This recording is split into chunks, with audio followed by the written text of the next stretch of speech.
Yo,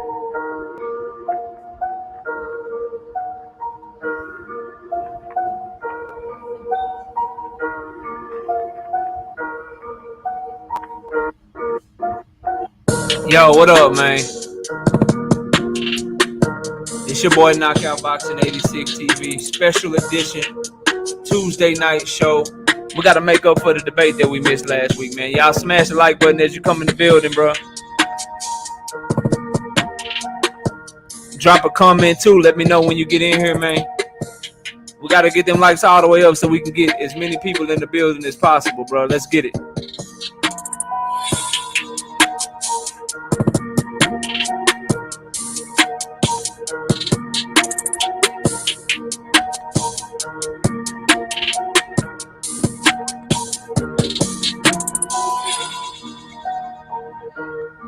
Make sure you share this live stream. Post it on your channel if you got a channel. Let's go.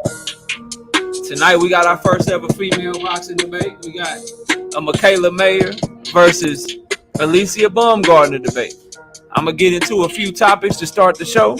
Then when we get through the topics, we're going to have the debaters and the judges come up here and we're going to get it cracking, bro.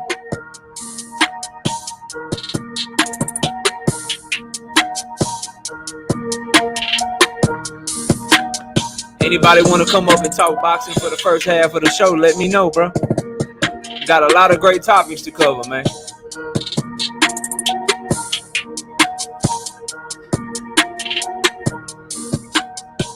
So far, we got 22 people in the building with 18 likes. With the 4 people that didn't smash the like button, please smash the like button. If you want to donate to the channel, you can hit that Cash App or you can hit that Super Chat. But most importantly, at least hit the like button. It's free. It don't cost you nothing, man.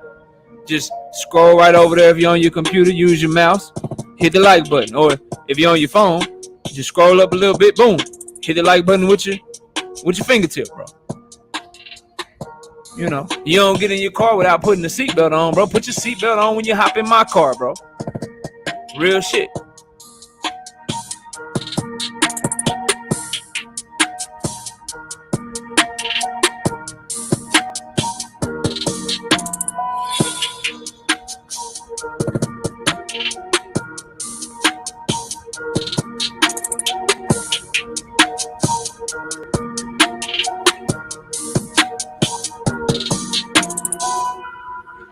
Alright, man. What's up, y'all? I said, what's up, y'all? Look at me when I'm talking to you, bro. Hold on. Hold up. Hold up. Here I go. Hold on. Here I go. Let me see if we can get it fixed. There we go. I'm in all black tonight because I think somebody gonna get killed. I don't know who it is. I ain't picking no sides. We in this thing. Before I do the roll call and see who in the building, look, man, for those of y'all that don't know, we have changed the rules a little bit to the TKO debate series. Check it out, bro. Listen to me. I am judging debates now. So we'll have 2 judges up on the panel and you'll have me. All right. The 3 judges on the panel will decide the outcome of the debate. And then we got the chat vote to see who you guys in the chat feel like won the debate. That's how it's going down. That's how we're going to get it from now on. Now, as far as the debates that I'm in, for instance, I'm doing the Errol Spence Terrence Crawford debate. Some Terrence Crawford fan, bless his heart, he won't smoke with the boy on Errol Spence and Terrence Crawford. So we got that kicked off tomorrow. I'm still looking for 1 judge, and I need a moderator. So if anybody want to judge, anybody want to mod that debate, let me know. Matter of fact, now OTB said he gonna mod that debate tomorrow, so he gonna be the moderator. I just need 1 more judge. I got 2 already. So anybody want to judge that debate tomorrow, let me know. I guarantee you, I will make it as easy to judge as possible because I'm killing something, bro. Y'all already know how I do it, dog. Y'all know what's up when I'm stepping in the damn arena, bro. I ain't coming to play with nobody, bro.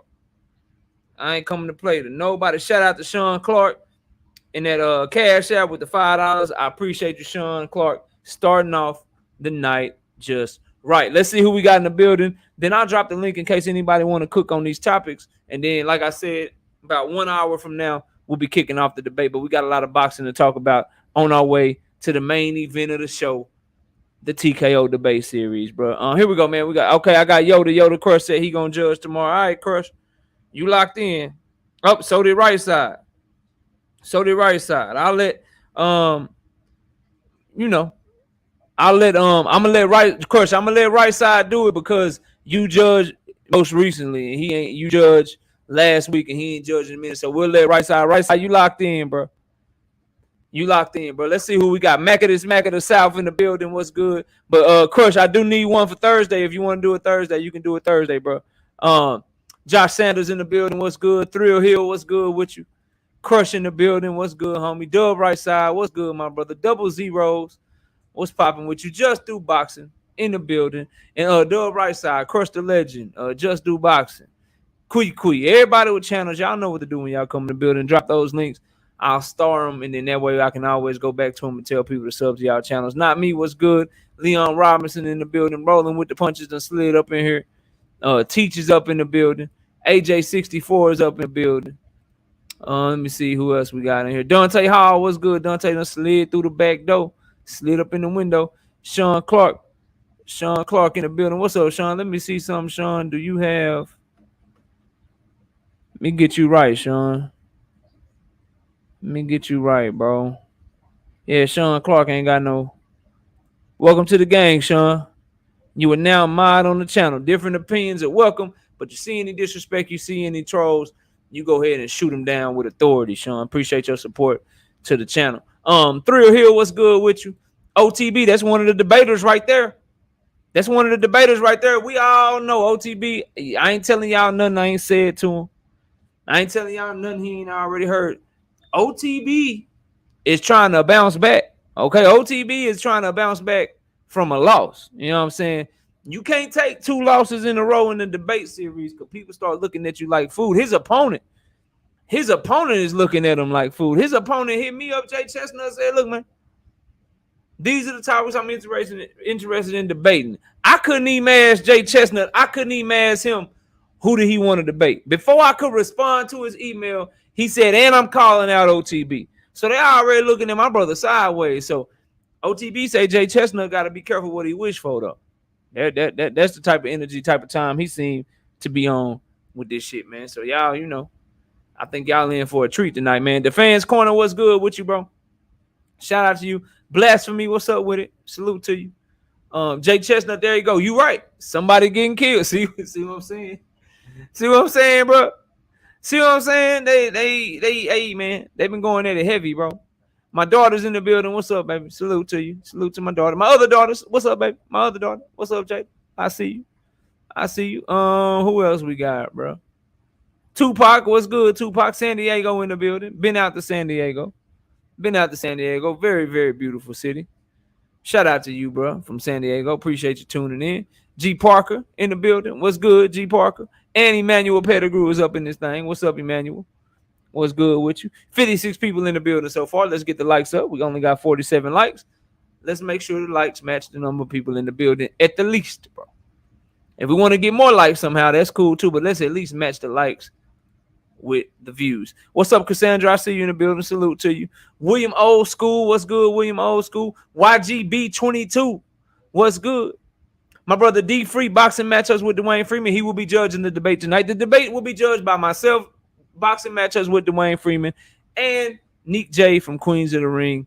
And we will get the debate started about an hour from now, bro. But we got so many topics to cover, and it's going to be a fun show. 62 people in the building, 55 likes. Keep smashing that like button. Behold the Assyrian in the building. What's up? My beautiful, gorgeous, sexy, pretty, smart, just wonderful wife is in the building. What's up, baby? Salute to you. Prince 2 Amir in the building. What's good, bro? Salute to you. There's Crush's channel right there. Y'all go sub to my brother, Crush the Legend. Please do that. Kirk McCall. I see you a lot, my brother. I see you a lot, and I appreciate you, bro. Let me see. Hold on, Kirk. Do I have you wrenched up is the question. Oh, no, I don't. Here you go, Kirk. Welcome to the gang, bro. Use it wisely. Use it wisely. Who are Rick Timms?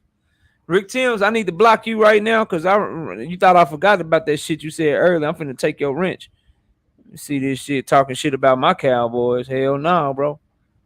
We don't accept that. Now I'm just playing, bro. I ain't gonna take your wrench, bro. But don't be talking shit about my boy. Don't kick us while we down, bro.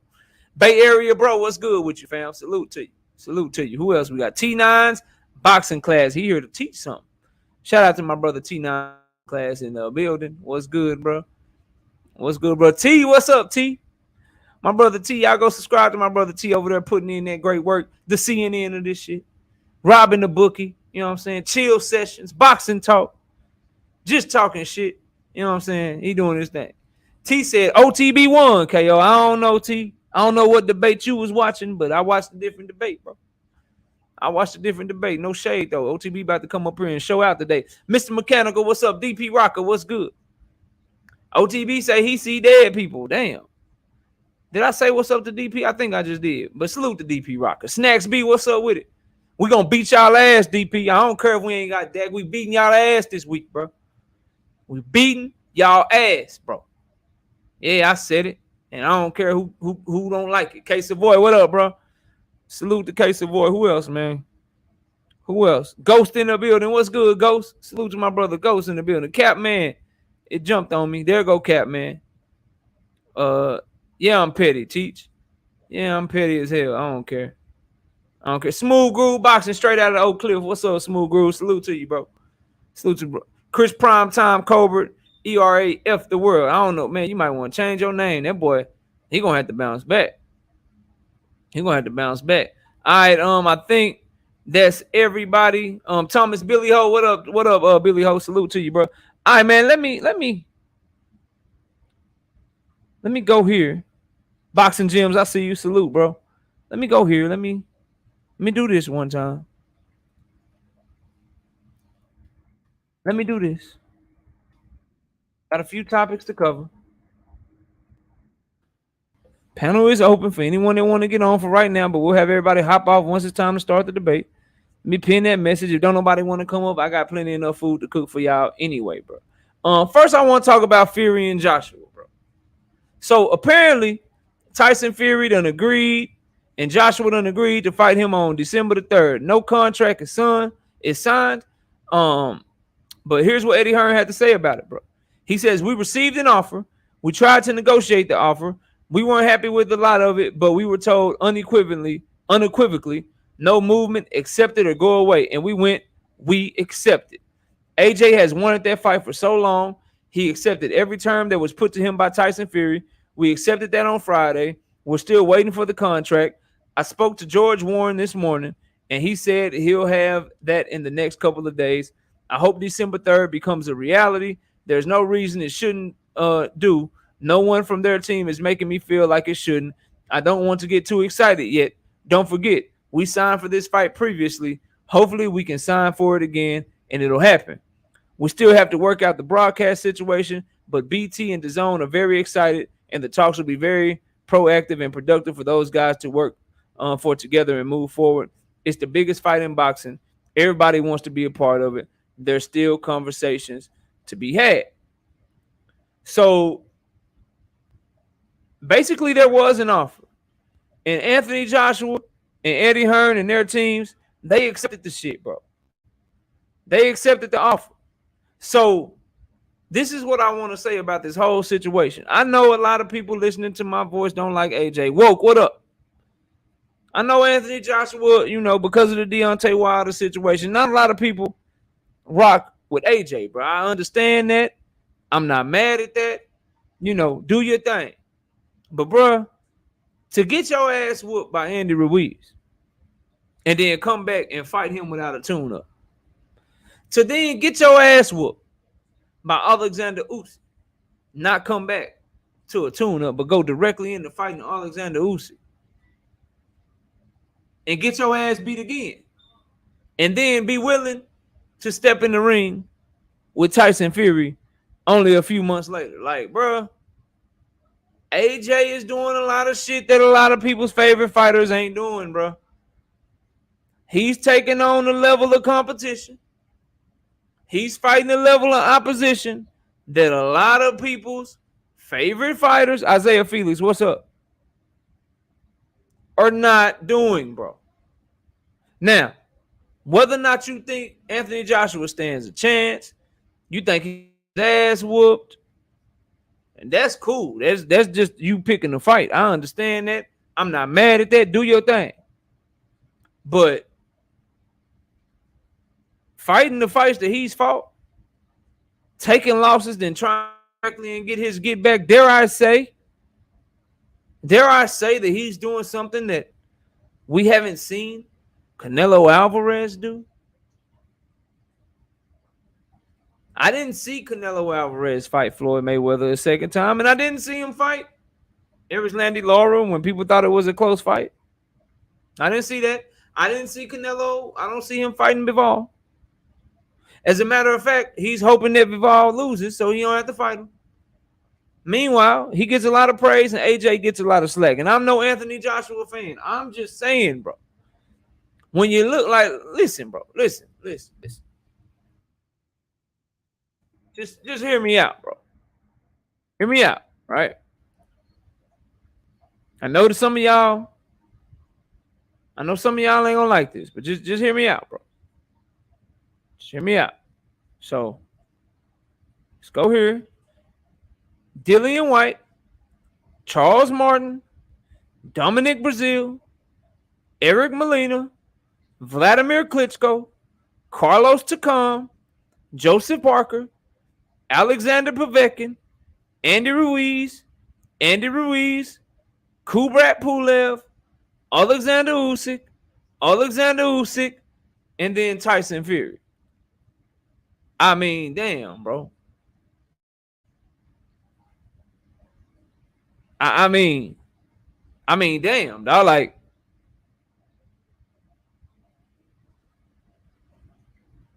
if his name, I'm just asking, bro. I don't, and I know what I'm gonna hear. Hey man, he just can't get the fights. Dudes ducking him. They ain't want no smoke. They knew he was gonna get his ass knocked out. I understand what I'm gonna hear, bro, and I know that. I'm just asking people to think a little bit differently. If I read that resume to y'all, and the name said Deontay Wilder or Jared Big Baby Anderson, and they had that type of resume, would we have more respect for it? Just a question, bro. Just thinking differently, bro. Just asking people to look at things a little bit differently, bro. So I have to say much respect. If this is true, if he is indeed about to fight Tyson Fury after the 2 fights he just had with Alexander Usyk, is it the smartest thing to do? Is it good for his career? Is it the good business decision? I don't know. I don't think it is. But bro, like, come on, dog. That's a damn good. That's some shit that if all fighters was doing that, bro, like if every fighter that we support, bro, or that we like or don't like, if everybody was moving like that, all I'm saying is we get a lot better fights than the ones we be getting, bro. My boy Leon say probably. Nah, I'm right, bro. Leon said, yeah, probably, bro. If it was Deontay Wilder, Jared Anderson, I'd respect it probably. Nah, you would, dog. Always, what's good with you, Chef Sosa? What's up? That's all I'm saying, whoa. That's all I'm saying. It's a good resume. Keep it 1K, keep it 100, bro. Keep it fair, bro. Nami says, you called him a hoe, KO. If he fights Fury, do you still stand with that statement? Yes, and I'm explaining to you why. And shout out, damn, you up here early, bro. You don't start for another 40 minutes, bro. What you doing? You on mute, dog. You on mute. We gonna get in the kitchen. We through microwave cooking. We ain't gonna microwave nothing. We gonna get in the kitchen. Shout out to K-Rod. I see you too, K-Rod. But look, bro, let me answer this question on Not Me. Then I want you to give me your take on this Anthony Joshua and Tyson Fury shit. So Nami says you called him a hoe, KO. If he fights Fury, do you still stand with that statement? Yes. And I'm explaining to you why, bro. Like, check it out. He might not be a hoe outside the ring, right? Because he's taking the fight. So he ain't a hoe in that regard, but he has kind of started acting like a hoe inside the ring in terms of his confidence, in terms of how he reacts to adversity. That AJ that we used to see, not me, back when he was fighting Klitschko, back when Dillian White hurt his ass, rocked his ass, and he came back to knock out Dillian White. That guy, he gone, bro. He gone. So when I say he a hoe, I'm talking about in the ring. He ain't got that confidence no more. He will nut up when times get hard, bro. It used to be when times get hard, he still had that aura of invincibility. He still believed he'd come back and knock something out. He come back and wreck something. I don't see that no more. So I stand by it, bro. But I'm also going to give the man props because he is signing on the dotted line and he is taking the fights that other fighters aren't taking in terms of the level of the competition. Like after what Tyson Fury did with Deontay Wilder twice, and then he knocked out Dillian White in a completely different way, the fight after that, to take him coming off of 2 bad losses, you can't do nothing but give that man respect. But OTB, what you got on old Anthony Joshua, man? And this is new. Eddie Hearn said that they got the offer from Top Rank and they already accepted it. So he letting people know that they didn't accept it and that this shit is indeed real. What you got on this AJ and Tyson Fury shit, man? What do you think of Anthony Joshua being willing to take this fight, bro? Well, first of all, man, I applaud Anthony Joshua for taking this fight. You understand? This is what we need more of in boxing. Second off, as far as the fight go, man, I think that Anthony Joshua showed us some things that allow us to say that, you know what I mean, we could see the best Anthony Joshua. And I don't know that we have seen the best Anthony Joshua. Hold on, real quick, OTB. Thank you, Mr. Mechanical. I was just about to explain to everybody the type of shit that we are looking for, bro. Thank you for block. Like that is the type of shit that we get out the chat right there, bro. So go ahead and cook OTV. But yeah, bro, let me say this. You can't say I'm LDBC enemy number 1 when I have a co-host show with my OG KQKC Boxing Network. We do a show together every Sunday morning at 9 a.m. Central Standard Time. So how could I possibly be LDBC enemy number 1 when I'm cool with all of them? So cool, in fact, that I got a show with one of them that we do every Sunday. So don't come over here trying to start no shit because that shit ain't working. Go ahead, OTB, do your thing, man. You watching somebody else lane, you ain't in your own. So we went out there and showed us Anthony Joshua that we never seen before. We never seen him go out there and go out on his shield. You know what I mean? We never seen him make the trainer adjustment that he made. You know what I mean? And he did everything that he could do. Not to mention he worked behind his jab. So given another camp, you know what I mean, where he can really work and perfect this craft, then I think that we could see the best Anthony Joshua. I ain't saying that it's enough to win this fight. I just I applied the effort. I applied what he bring into the sport. Whenever you got a resume like that, one thing I won't call you is a hoe. You understand? You lacing them up and you going in there with the biggest and the best of them. But my thing is, what does that say about Eddie Hearn, who puts his fighter back in this fight? You understand, given his mental state after losing his last fight. That shit, he about the money and that's one thing. Like I criticize Eddie Hearn a lot, bro. But one thing I won't criticize is his willingness to put his A-side fighters in tough fights, because that's what gets us the shit that we want, bro. So a lot of people like, nah, man, that's stupid. He shouldn't do that. You know what I'm saying? Like now the stupid shit, and we'll talk about it later. The Conor Ben moving up practically 2 weight classes to fight Chris Eubanks Jr. Yeah, I criticize that, but fighters in the same weight class, him putting his fighters in tough fights, bro, I'm always gonna be for that, because as a fight fan, that's the type of shit that I like to see. So in this case, I love it. Like you pay this man Anthony Joshua this big ass contract, he need to be in big ass fights. And if Fury is available for December, then shit. Well, as much as I get that, bro, I'm just saying that, yeah, I mean, you looking at an Anthony Joshua that ain't about to have nothing to lose. You understand? Which means that him going back to his old trainer is probably going to be the only thing besides a stretcher that pulled his ass out the ring in this fight with Tyson Fury. You understand? So he's dangerous, and not just to himself, but he dangerous as a fighter because he don't have nothing to lose. So for that reason, it's a good fight. But also, you understand, his best opportunity to win the fight is back with Robert Garcia, improving on the things that you improved on previous to the Usyk fight. I agree with the desperation and shit. It's just always his gas tank, bro. Like, you can be as desperate as you want. If your ass get tired after 7.5 rounds, you just get tired after 7.5 rounds. Like, it ain't no amount of desperation gonna be able to do that. And then Fury, for some reason, he's a goddamn anomaly. His ass don't get tired. So you get in the ring, and you get tired against him if you want to.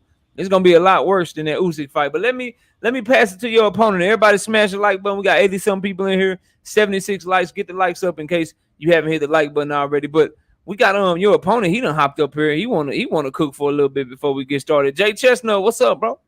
Hey, what's going on, bro? What up, OTB? What's going on, bro?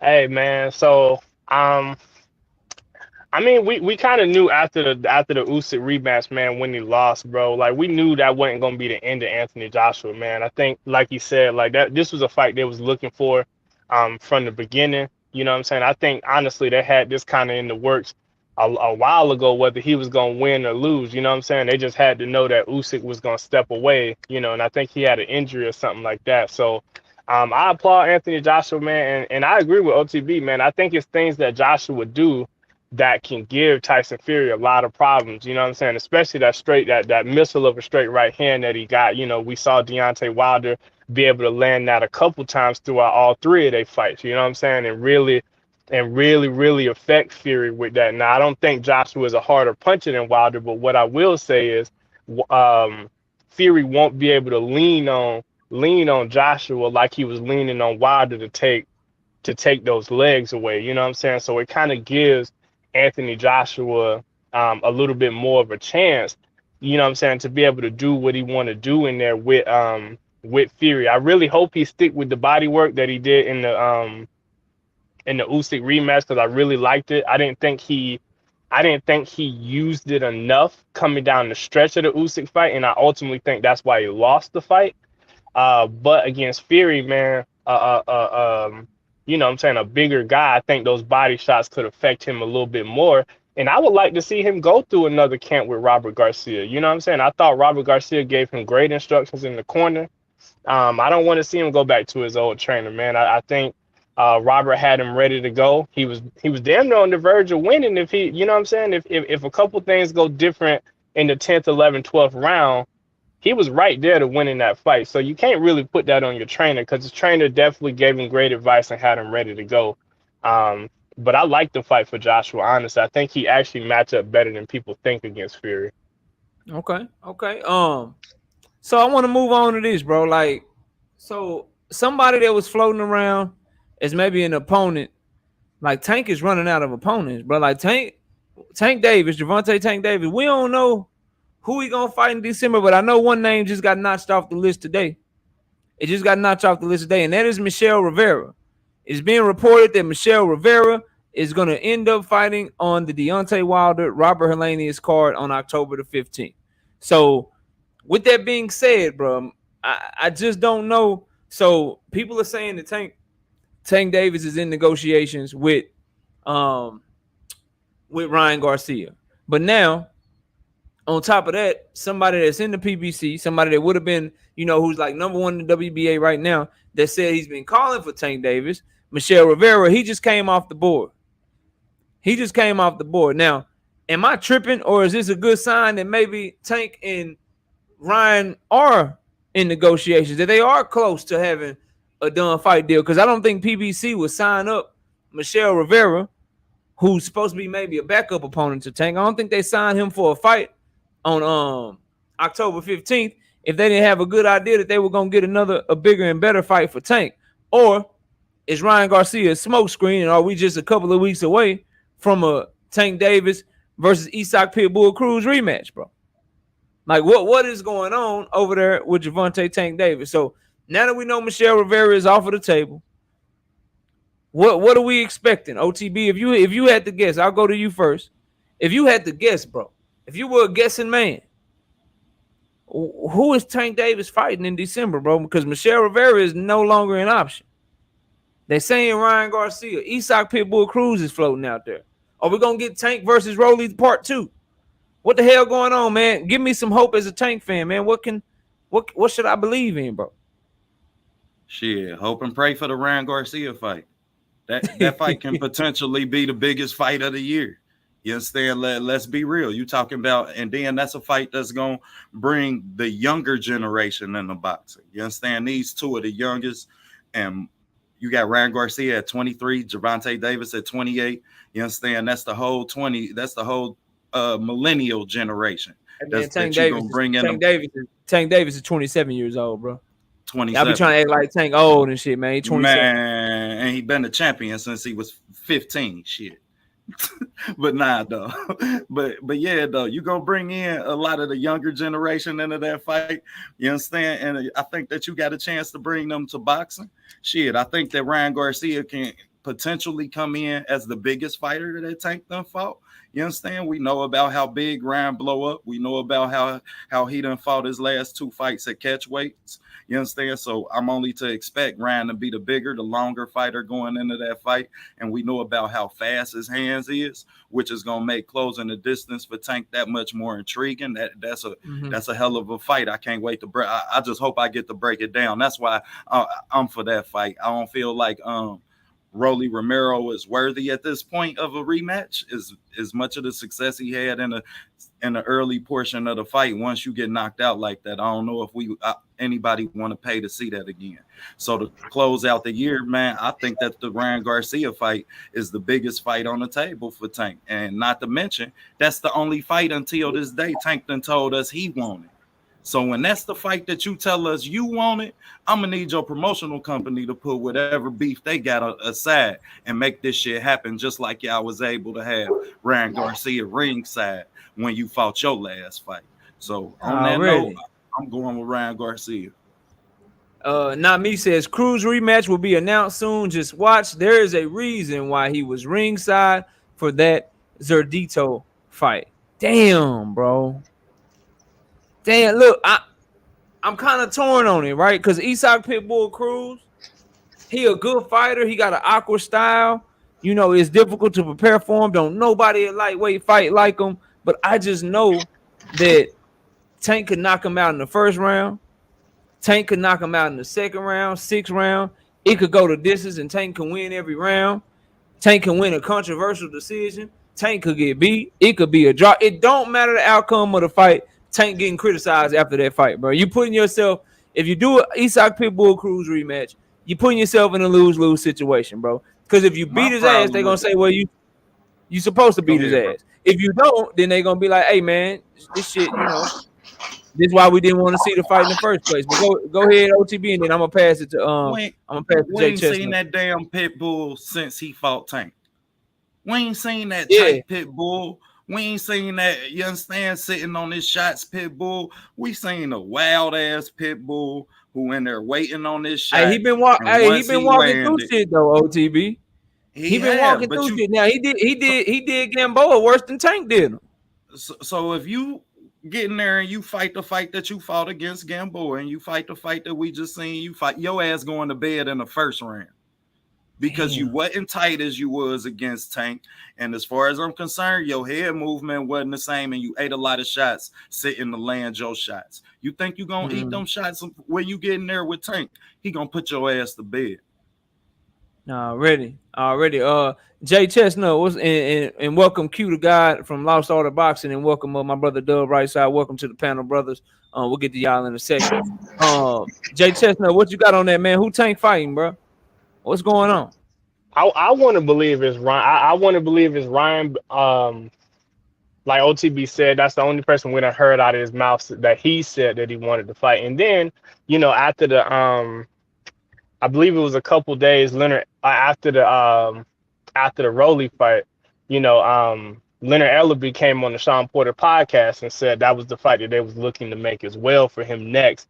And he did state that they wanted to do it at the end of the year before the year was out. So, you know, I think it's a good sign that, you know, they talking about they in negotiations, X, Y, and Z. So I'm really, really feeling like it's Ryan. I hope it's Ryan because I don't really want to see a Pitbull rematch. I don't. I think it's gonna be a boring fight. I think Pitbull probably gonna fight the exact same. I don't think he's gonna try those wild tactics. I really don't.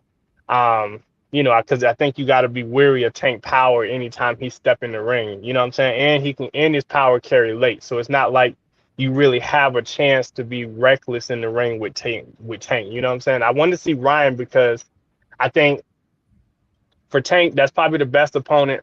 That would be the best opponent on his resume, and for Ryan, it's the same thing. So being able to see how Ryan would handle the pressure of Tank, with Tank just walking him down, not necessarily throwing shots, but just that mental pressure of knowing when he's going to explode, when he can land that big power shot, and possibly put my lights out. Just kind of seeing how Ryan Garcia decides to manage risk in that fight, trying to stay away from Tank power, would be the very, very intriguing part for me.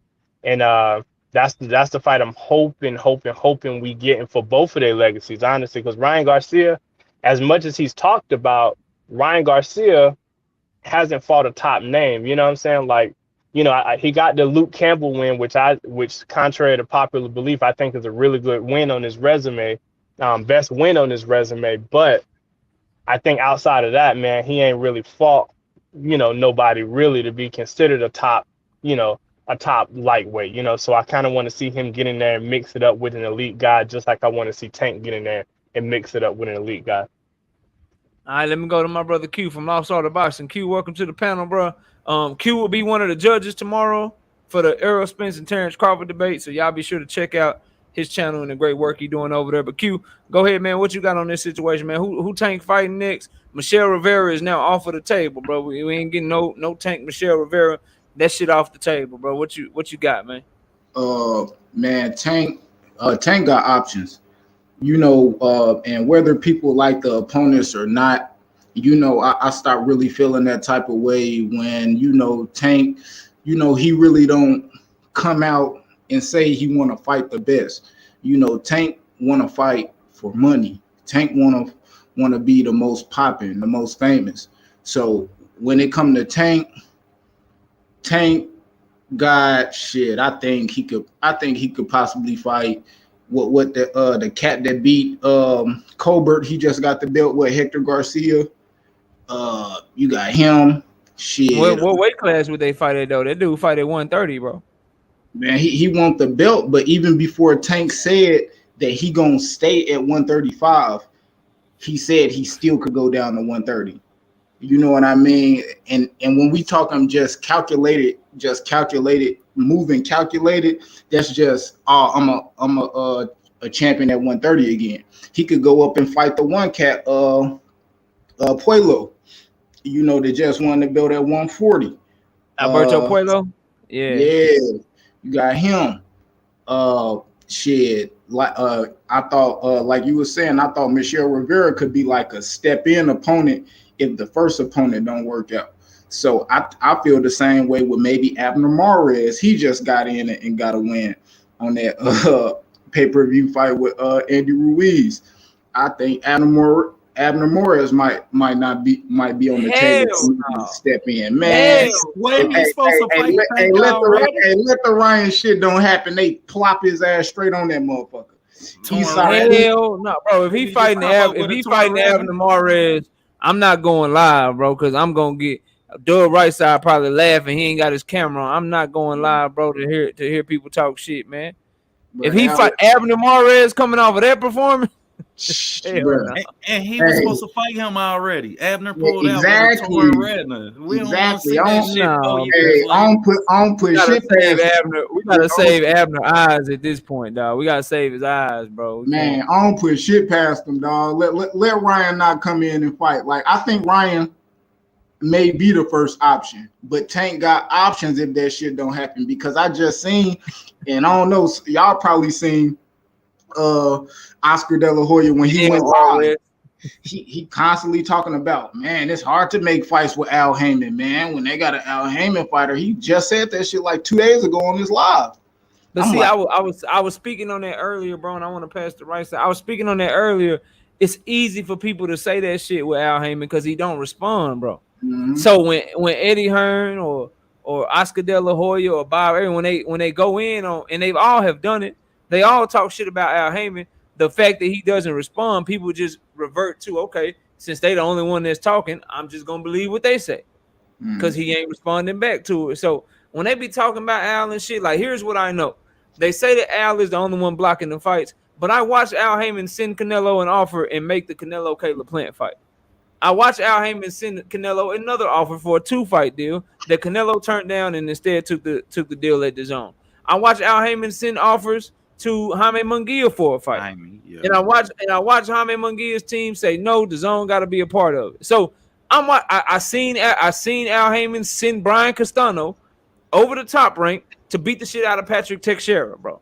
So this idea that he don't make cross promotional fights or he ain't sending shit, it's just that when Oscar De La Hoya can tell people, well, if it's Jaime Munguia and Jamal Charlo, then shit, we got to have the zone be a part of it. He say shit like that and Al Heyman don't respond to it, then people just rock with, you know what I'm saying, what Oscar is saying, bro. So I like, it is what it is, bro, until people can show me some proof like, hey, he blocked this fight, this is why, this is how. I see that man making offers to every platform for everybody for certain fights, and he just remember, he is the one, him and his team, the biggest fight in the Fight of the Year candidate from 2021, it was Deontay Wilder and Tyson Fury. That team was the one that was going the whole time trying to put that shit together.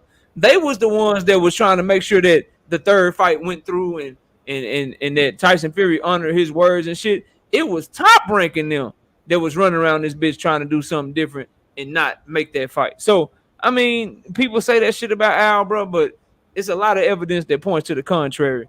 Is all I'm saying, bro. And what's good with you, Silva? I see you, bro. I see you. Right side, what's up with it, bro? Man, what's good, KO? Salute to the panel, man. Hey, if y'all didn't get a chance, we had a great show with my brother Q yesterday. A hell of an interview, man. Great job, bro. Much love. Jay Chestnut in the building. Looking forward to seeing what you got going. OTB, same with you, brother. Man, we know what it is. The Ryan Garcia fight. That's what we all want, right? That fight ain't happening. I hope it happened. We all hope it happened, but that fight ain't happening. Oscar, and I think it's going to be more Oscar trying to protect his investment. Although I will say, behind the scenes, they are saying that Ryan Garcia's lawyer is trying to make the fight more than Oscar is. You know what I'm saying? That's what they're saying. Real quick, right side. Hey, A1, we starting the debate. I'm letting everybody get in the building. We starting the debate in about 25, 30 minutes, bro. We about to get it popping. You ain't missed nothing yet. You ain't missed the debate yet. We just having the panel open, going through some topics and shit. And then when the judges get here, there go a judge right there. When everybody get here, we're going to get started, bro. But for right now, we're just talking some boxing, man. We're just talking some boxing, and then we'll get to the debate. The debate is going down. Both competitors are up here on the panel. I got one judge up here already. The other judge will be on her way shortly. And as soon as she gets in the building, we'll get it started around 8:30, 8:45, bro. But go ahead, right side. But yeah, like I said, but like behind the scenes, they saying Ryan Garcia, his lawyer, is more involved in negotiations than Oscar is. So I see some people that are optimistic that the fight is gonna get made. You know, I still don't believe it until I see it. And man, I think at the end of the day, it's gonna be Pitbull Cruz again, bro. I think that's who we're gonna end up fighting, especially with Pitbull coming out saying what he did not too long ago, saying he want to bring a championship back to Mexico. Even though we know what Tank is, but it is what it is. So I think that's the fight. What is Tank? What is Tank, right side? He the regular champion. He the regular champion. So it is what it is. But I thought you were gonna say Mickey Mouse champion or something like your boy be saying and shit, man. He is a Mickey Mouse champion. Dev. I mean, look, man, if Dev was the email champion for all these years, hey, he could be the Mickey Mouse, the Burger King. Champion. He could be whatever it is. He the Reggie. He got the regular belt, man. We know who undisputed. We know who the champion of the division is. He got the juice, though, dub. He got the juice. I ain't mad at that. I ain't mad at it, man. All I'm saying. Hold on 1 second, bro. See, Tyrone, I knew this was coming, Tyrone. I wanted to see what your next comment was gonna be. See, my brother Tyrone says that if Devin, you know what I'm saying, or if Tank fights, Isak Pitbull Cruz or something, he said he's streaming his next fight or something. Then my brother Tyrone says Tank versus Ryan. Everyone knows that Tank versus Ryan is a clown show. It's for casuals. That's a good point. Bro, like, we can't, like, dog, this is what y'all not gonna do, bro. Like, and I love Devin too, bro. Y'all make it seem like I don't like Devin, bro. But what we not gonna do is act like Devin and Cambo. We give Devin all this clout, and rightfully so. We give him all this damn praise because he went and he took them belts off of Cambosos. Are we really acting like Ryan Garcia is not at the now? See, I think Ryan Garcia is way better than Kambosos, but are we gonna act like Ryan Garcia ain't at least as good as Kambosos, bro? So why is Devin get that credit. okay, my bad, Tyrone. Why is Devin versus Kambosos a fight for the real boxing fans and the real diehards? But Tank versus Ryan is for the casuals, bro. Ryan is just as good as Kambosos. He is just as good as anyone that either Devin or Tank has ever fought, bro. Ryan like Kambosos himself. And probably better, bro. Real shit. Like, he's probably better than everybody that Devin and Tank have fought, bro. And still getting better. Because he Real improved shit. on this last Real fight. shit. Like, no, You tell me he didn't improve. That's facts though, because a lot of people like, and I don't know who, I think Key said it earlier, bro. People can't separate certain things from a fighter. Just because you might not like an action somebody did, don't take away from what they can do in the ring. Yeah, Ryan got certain things that that people don't like about him when he fight. He do things that's technically wrong, but he's still fast. He still got power. He's still young and he's still learning. You know what I mean? He just as old as Devin. So yeah. You know, so E. Ortiz said Ryan is getting better at modeling on Instagram. You stupid, E. Ortiz. Shout out to you. Oh, there go Nik J in the building. Nik J, are you ready to hop up? Or you still getting home, or what's going on? Let me know. We waiting on you whenever. In no rush. I know we said 8:45, but whenever you ready, we ready to get it popping. D Free, what you think of this, man? What we got with Tank and them, bro? We got a fight, or is he fighting Ryan? Who he fighting, man? You got any hope? I mean, when it comes to Ryan, I can't count on him until he get in the ring. Now he's saying all the right things. He's saying he wants to fight. Tank Davis saying he wants to fight. Tank Davis is agreeing. Floyd and Tank said they agreed to everything that Ryan Garcia offered. But I believe that Oscar don't want Ryan Garcia in that fight because he know that he's going to lose that fight. In his heart, he believes that Ryan Garcia is going to get knocked out, and that's the end of his little cash cow that's supposed to be coming up. So I don't think Oscar wants to fight for Ryan Garcia. Now Ryan Garcia might want to fight. He might really want to fight, but I don't think Oscar's willing to chance Ryan Garcia getting knocked out and messing up his plans that he has for Ryan. So we might see the Pitbull Cruz fight part 2. Shit. I don't believe that. I don't think Oscar De La Hoya mind that Ryan Garcia could possibly lose to Tank, because everybody think Tank the best. As far as it, like Tank and Ryan, they got the casual appeal. They got further reach than Devin and them. So they got more people to believe that they're better than what some hardcore fans might say. So when it comes to that, if Ryan Garcia lose to Tank, who people feel the best, it's like, okay, you lost to Tank. Now, if you go in there and lose to one of them cans that Ryan go in there and fight, then that's a problem. But losing to Tank, you got to remember what Floyd did to Oscar De La Hoya. When Floyd fought Oscar De La Hoya, he took over as the pay-per-view star.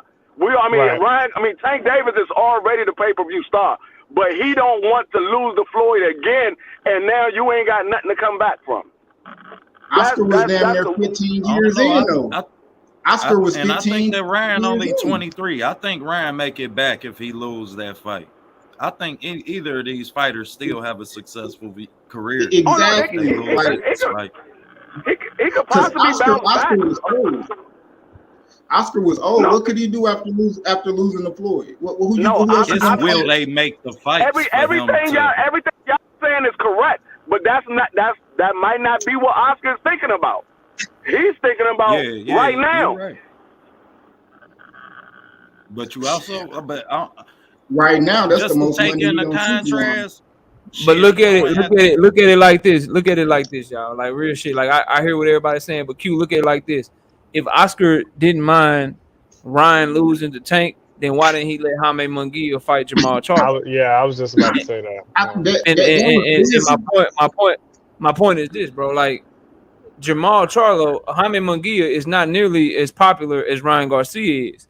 So if you wouldn't let Jaime Munguia fight Jamal Charlo, why would you let Ryan, who is more popular, fight somebody who is considered to have better skills and be better than someone like Jamal Charlo? Then I could say, well, he let Anthony Joshua fight Alexander Usyk and Anthony Ruiz. Who? Oscar De La Hoya don't have them fighters. Andy Ruiz. Them ain't Oscar De La Hoya fighters, bro. Oh, okay. Yeah, them ain't Oscar De La Hoya fighters. We talking about Oscar De La Hoya letting Ryan Garcia fight. I think the whole thing with the Munguia fight, bro, that's really business. Like he really got a relationship, a business relationship with DAZN. That's how all of his fights, Golden Boy fights, they own DAZN. Now, what would it look like? I just made the Munguia and Charlo fight, and I tell DAZN, nah, y'all can't have no rights to this because I gotta make this fight for Munguia. Hey, it would look like two things, right? Number one, it would look like he taking care of his fighter. Number two, it would look like he doing the same shit to DAZN that DAZN did to his ass. Because remember, DAZN is about to make millions and millions and millions of dollars off of Canelo Alvarez this weekend. They literally went over there and they took Canelo from Oscar De La Hoya, and Oscar De La Hoya is still worried about doing good business with them when in reality Canelo sued your ass, cut your ass out, and he still get money with DAZN just fine, bro. So it would look like he's doing the same shit that they doing, bro. Why would he have a sense of loyalty towards their ass when they clearly have no sense of loyalty towards him, bro? Because they giving him the bag. These fighters need this fight, though. I agree with that. It ain't like Tank don't need this damn fight. I think he do, though. Can we not agree? Both of these fighters need each other at this point. Need to fight. I mean, you got to be literal, right? When you ask that question, you got to think, what happens if he doesn't get it? Number one, his fan base is his fan base, bro. He has a certain segment of fans that's gonna follow him and they're gonna support him no matter what. Like I'm the first to tell you, every Tank Davis fan don't move, don't behave, and don't talk like I talk, bro. A lot of them are like, Tank can do no wrong. Tank can fight whoever he want. We just care about him getting a knockout. We want to root for Tank. So does he need to fight him? Nah, not really. But does he need to fight him to get our respect? Like get OTB to get behind him, Q the guy, right side, D Free, Jay Chestnut, guys like that are diehard boxing fans. Yeah, he needs to fight. But if we just talking about need overall, even if you don't, bro, it's gonna be a lot of people that support him regardless, bro. Yeah. See, and how long will that last? Fighting these type of fights? How long? As long as you got the type of show up. As long as he getting knockouts, it's gonna be fine.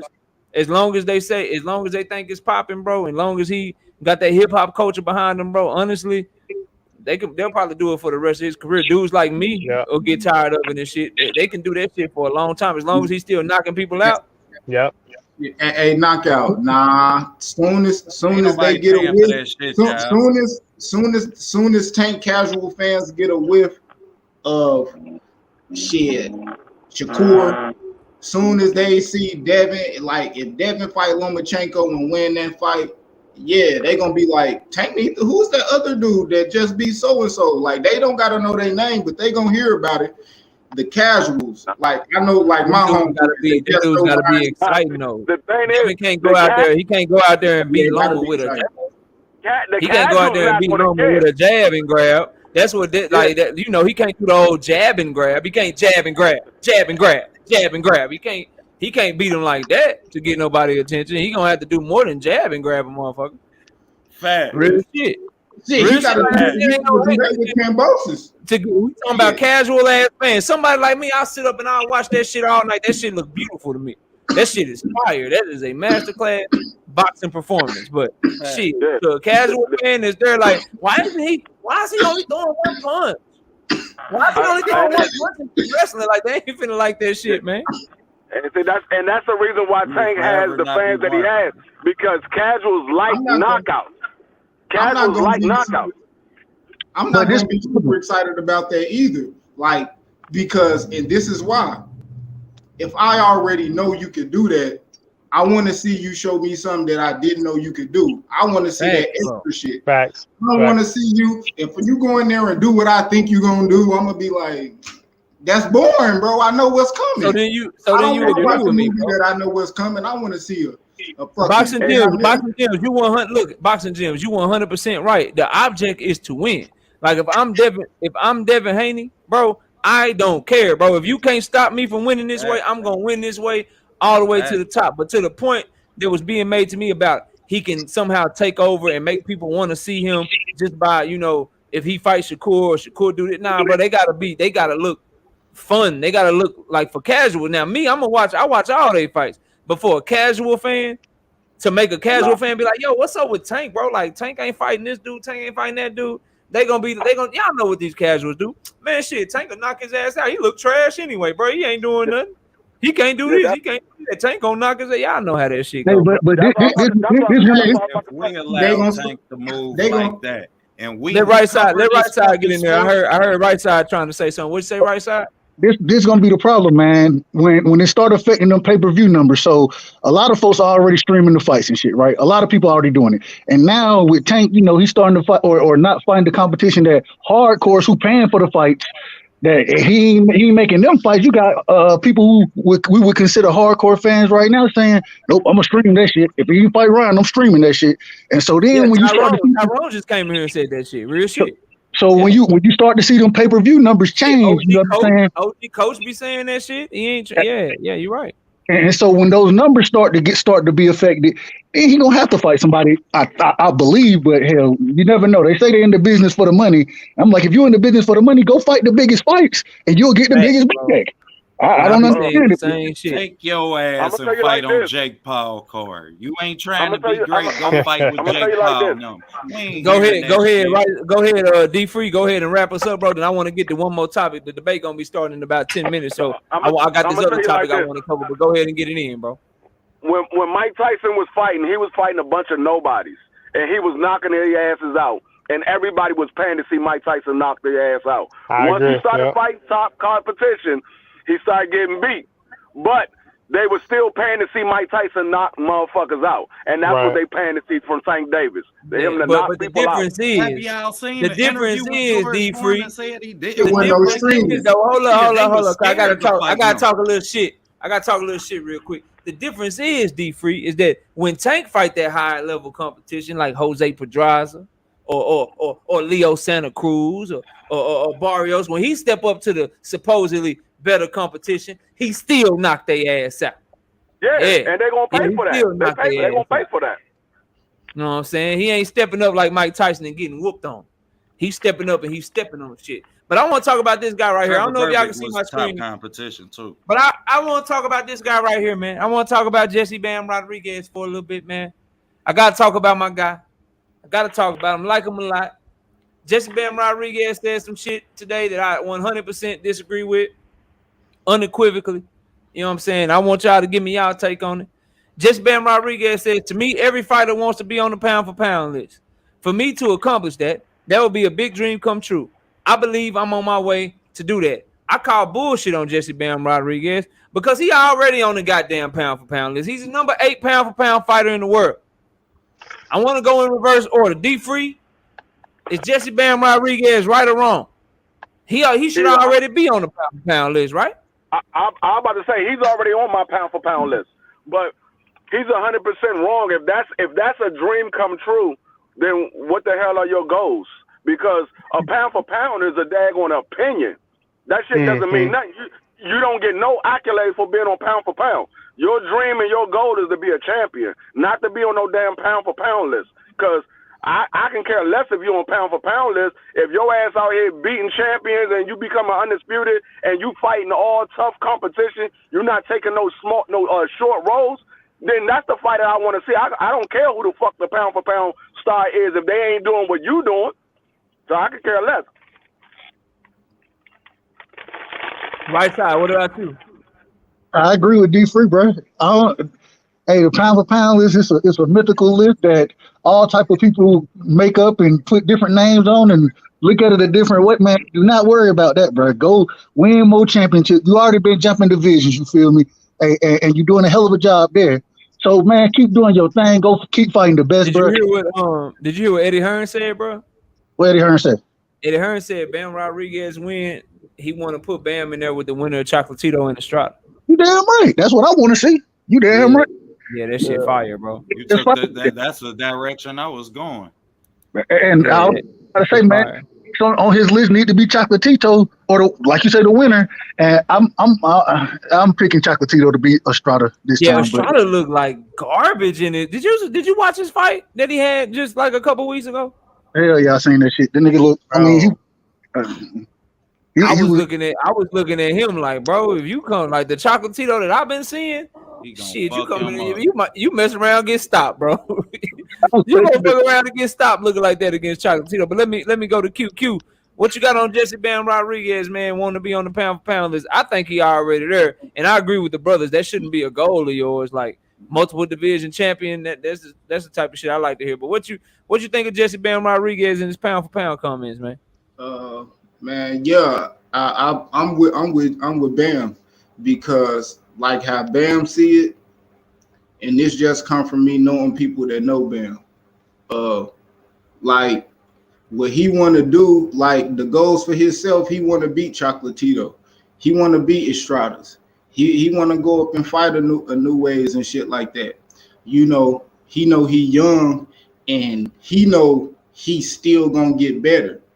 Like a lot of the stuff he doing, those are things he just learned, he picking up on, and he putting them in there, presenting it, and he actually looking good. You know, so Bam, like his expectations for himself is so high, that's why he don't even believe he on there yet. You know, regardless what other people may believe, like damn, if he already this damn good, and he actually saying that he's not, like, you know, the sky's the limit with this guy. You know what I mean? We talking 3-4 more years, man. Ain't no telling what way he can be on, how dominant he can be in runs or whatever. You know, it's like he went up to fight. Not too many people even knew who he was. You know, he get the win. He become a champion at 115, and it's like, oh my God, you know what I mean? He beat Rungvisai. It's like, what the fuck? You know, it's like back to back. Now 2 fights later, he on the undercard of Canelo pay-per-view. So even with that, and he still feel that way, man, yeah, I'm still with him because I don't believe he just on there yet because I only do 5. So once he make my 5, yeah, hell yeah, for damn shit. I do 20. I had to go over, boy. I got 20 people on my list. But look, bro, I seen somebody in the chat. I want to make this clear. I said this before. I'm letting y'all know right now. He said you got Bam over everybody in his division. I got Bam Rodriguez over everybody from 118 pounds down, bro. From 118 down, you can have the field. You can pick whoever you want. I got Bam, bro.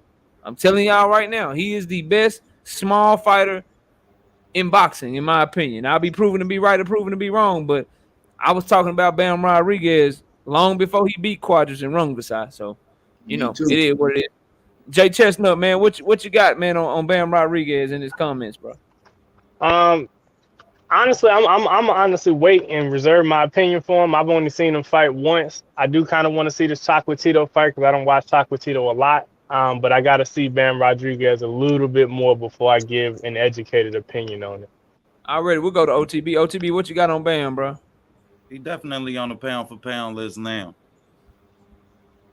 I gotta say, he definitely on the pound for pound list now. I'm anxious to see the Chocolatito fight, and I think the skies is the limit for Bam, man. I'm just worried that Bam, I mean, don't believe in Bam like we believe in Bam when you say some shit like that. Because now I'm worried about your focus being there for the Chocolatito fight. You understand? That could mean that you just want to be dominant in them weight divisions where you at, and you're not about to fight no more competition.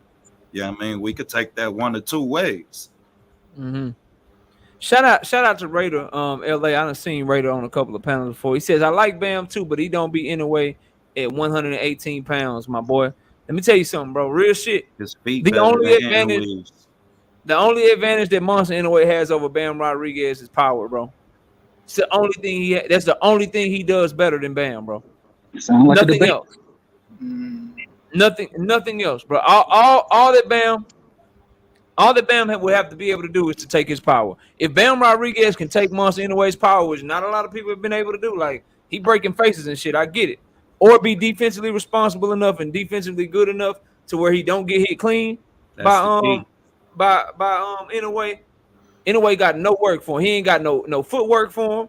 He ain't got no angles for him. That southpaw shit gonna mess him up. And Bam is nice, dog. Like literally all Inoue does better than him is punch hard, bro.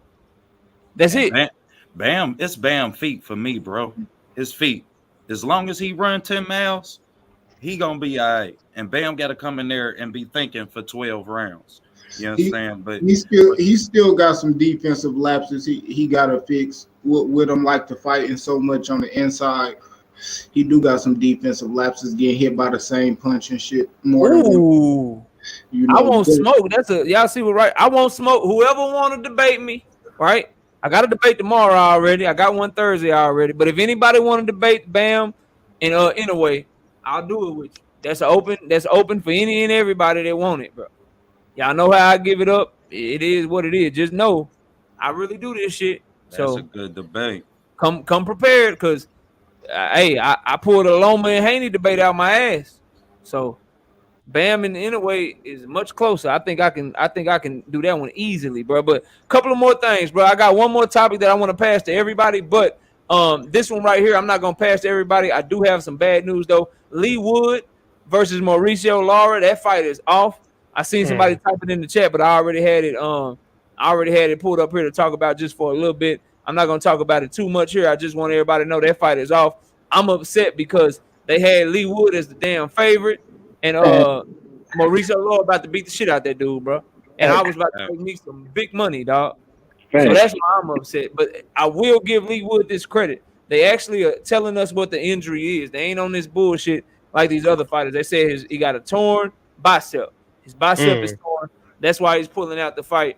But man, very, very disheartening. I was looking forward to that fight because number one, Lee Wood is a good boxer, but he don't know how to keep people up off of him. So I knew it was gonna turn into a war.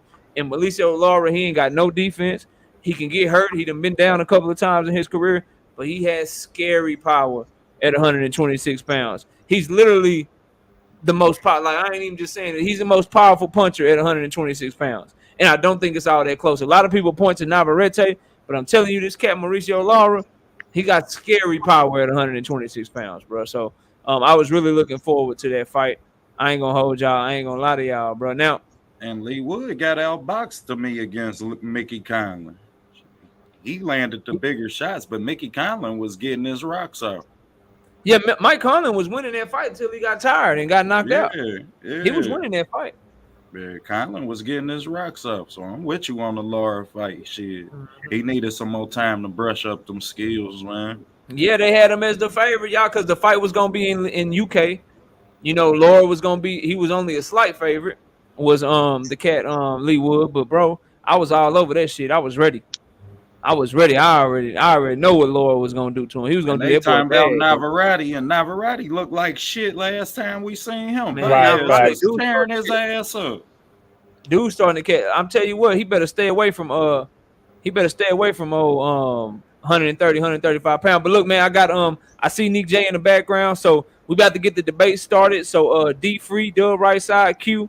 I appreciate y'all, but hopefully y'all will stick around for the debate and hop in the chat for your boy and support the debate. But I am going to move y'all off right now. We're going to get the debate started. All right, fellas? I got D Free up here. There's Nik J. All right, man. So real quick, y'all, Nik J, how you doing? Salute to you. Yeah. All right, so real quick, y'all, the rules of the debate, then I'm going to go to my judges, find out what they looking for, and then we're going to get straight to it. We're going to get this shit popping. So for me, the debate, this one is a little shorter because I just wanted to give Jay Chestnut an opportunity to hit the platform first before I start having him try to talk for 10 minutes. So we got 7-minute rounds, 3 rounds. It's going to be 4 minutes for the rebuttal. Again, 3 rounds. We got 3 judges. I'll be judging and moderating. We got Nik J judging, and we got my brother D Free going to be judging. For me, and we got a bonus round. I got a special bonus round for y'all too. But and that one's not judged. The chat will also vote. So I still drop the link for you guys to vote so you can let us know who you thought won the debate. But the debate will be decided by the judges up here on the panel. Now, for me, I'm looking for you to stay on topic. I'm looking for strong points. Everybody can talk facts, but what story is your facts gonna tell me? Are you gonna just tell me facts for the sake of talking facts, or do your facts build to an overall point of swaying me to your side of the question? So that's what I'm looking for. And also, are you believable? Do I think that you believe what you're saying? Is another thing that I'm looking for. And then what's your rebuttal like? Did you pay attention to the other person while they were talking, and could you give me a good rebuttal to come back at them and kind of kill everything that they were saying? So that's what I'm looking for. Can't wait to hear you fellas do it. Let me go to Nik J. Nik J, let the brothers know what you're looking for. Obviously, let everybody know where to find you too. We got her chat in the link. D Free, you drop your link as well. But Nik J, let them know what you're looking for when they come up here and get ready to try to talk about these topics. Hey guys, how y'all doing? I am looking for concise, strong points. I am looking for, if I'm not correct, Knockout, you sent these questions in advance, so these fellas know what to expect. Okay, so no beating around the bush. Get straight to the point. Hit your topics, and like he said, listen for the rebuttal. I don't like to hear a whole lot of regurgitating the same thing. You ain't got to tell me 11 times. Hit that bitch, and we can move on and stay on topic. That's always my biggest issue. Stay on topic. Answer the actual question. Stay on topic. Already. D Free, what you looking for, bro? Let them know what you're looking for tonight, man. Man, just like everybody else said, I'm looking for people to stay on the topic. I'm looking for you to convince me that what you're speaking is the truth, and I want to see if your rebuttal can pretty much combat with everything that you saying. Can you basically put your opponent in a compromised position? Already. All right, man. Last words before we get to the coin flip. Let me go to Jay Chestnut first. Jay Chestnut, got 100 and some people in here, man. What can the crowd expect from you, man? What type of performance can we expect from you tonight, man? Hey, man. Hey, just going to catch a body bag, bro. Salute to you, OTB, for taking this challenge, but you picked the wrong one tonight, bro. Damn. All right, OTB, what about you, bro? OTB, go. OTB, give him your last word before we get this shit started, man. Go ahead. Man, this shit about to get ugly. Let's do it. Y'all know, man. ALYCIA from my state. I got to put on. Already. All right, cool. I got the coin flip up. Which one of you brothers wants to call it, man? It's on you, Jay. I'll call Tell. All right, here we go. Flipping right now, man. It landed on heads. OTB gets to pick who goes first. OTB, who's going to go first? Take off, Jay.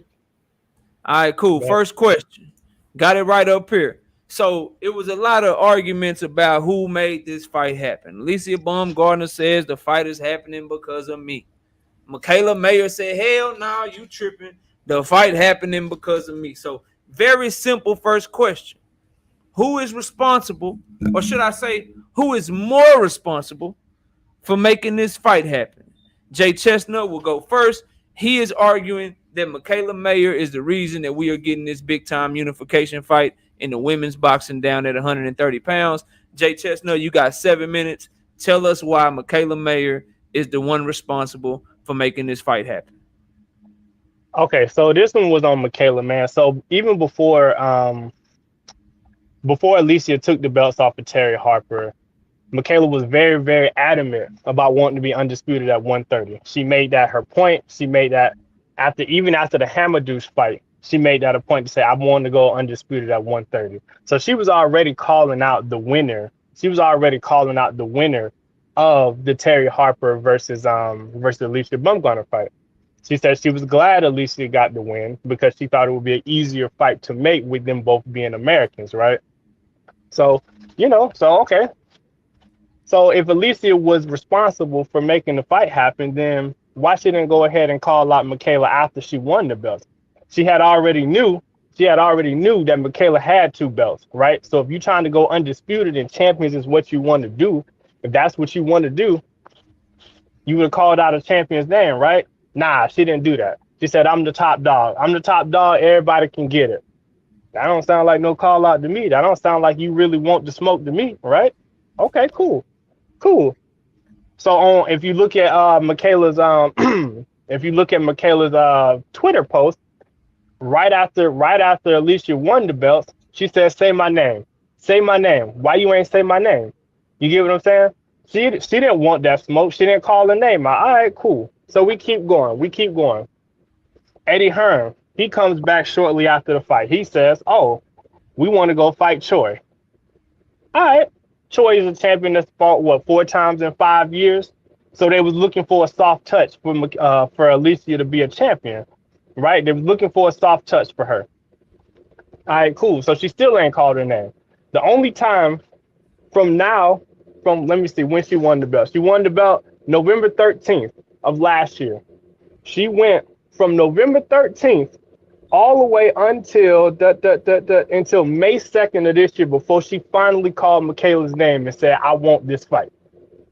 So that's 6 months it took her to say it. And the only time that MIKAELA Mayer was ever mentioned out of ALYCIA Baumgardner's mouth was when somebody specifically asked her a question of, what about MIKAELA Mayer? What about MIKAELA Mayer? What about MIKAELA Mayer? Other than that, if you gave her and you put her in front of a microphone and you asked her who you want to fight, she never said MIKAELA Mayer's name. She never said it.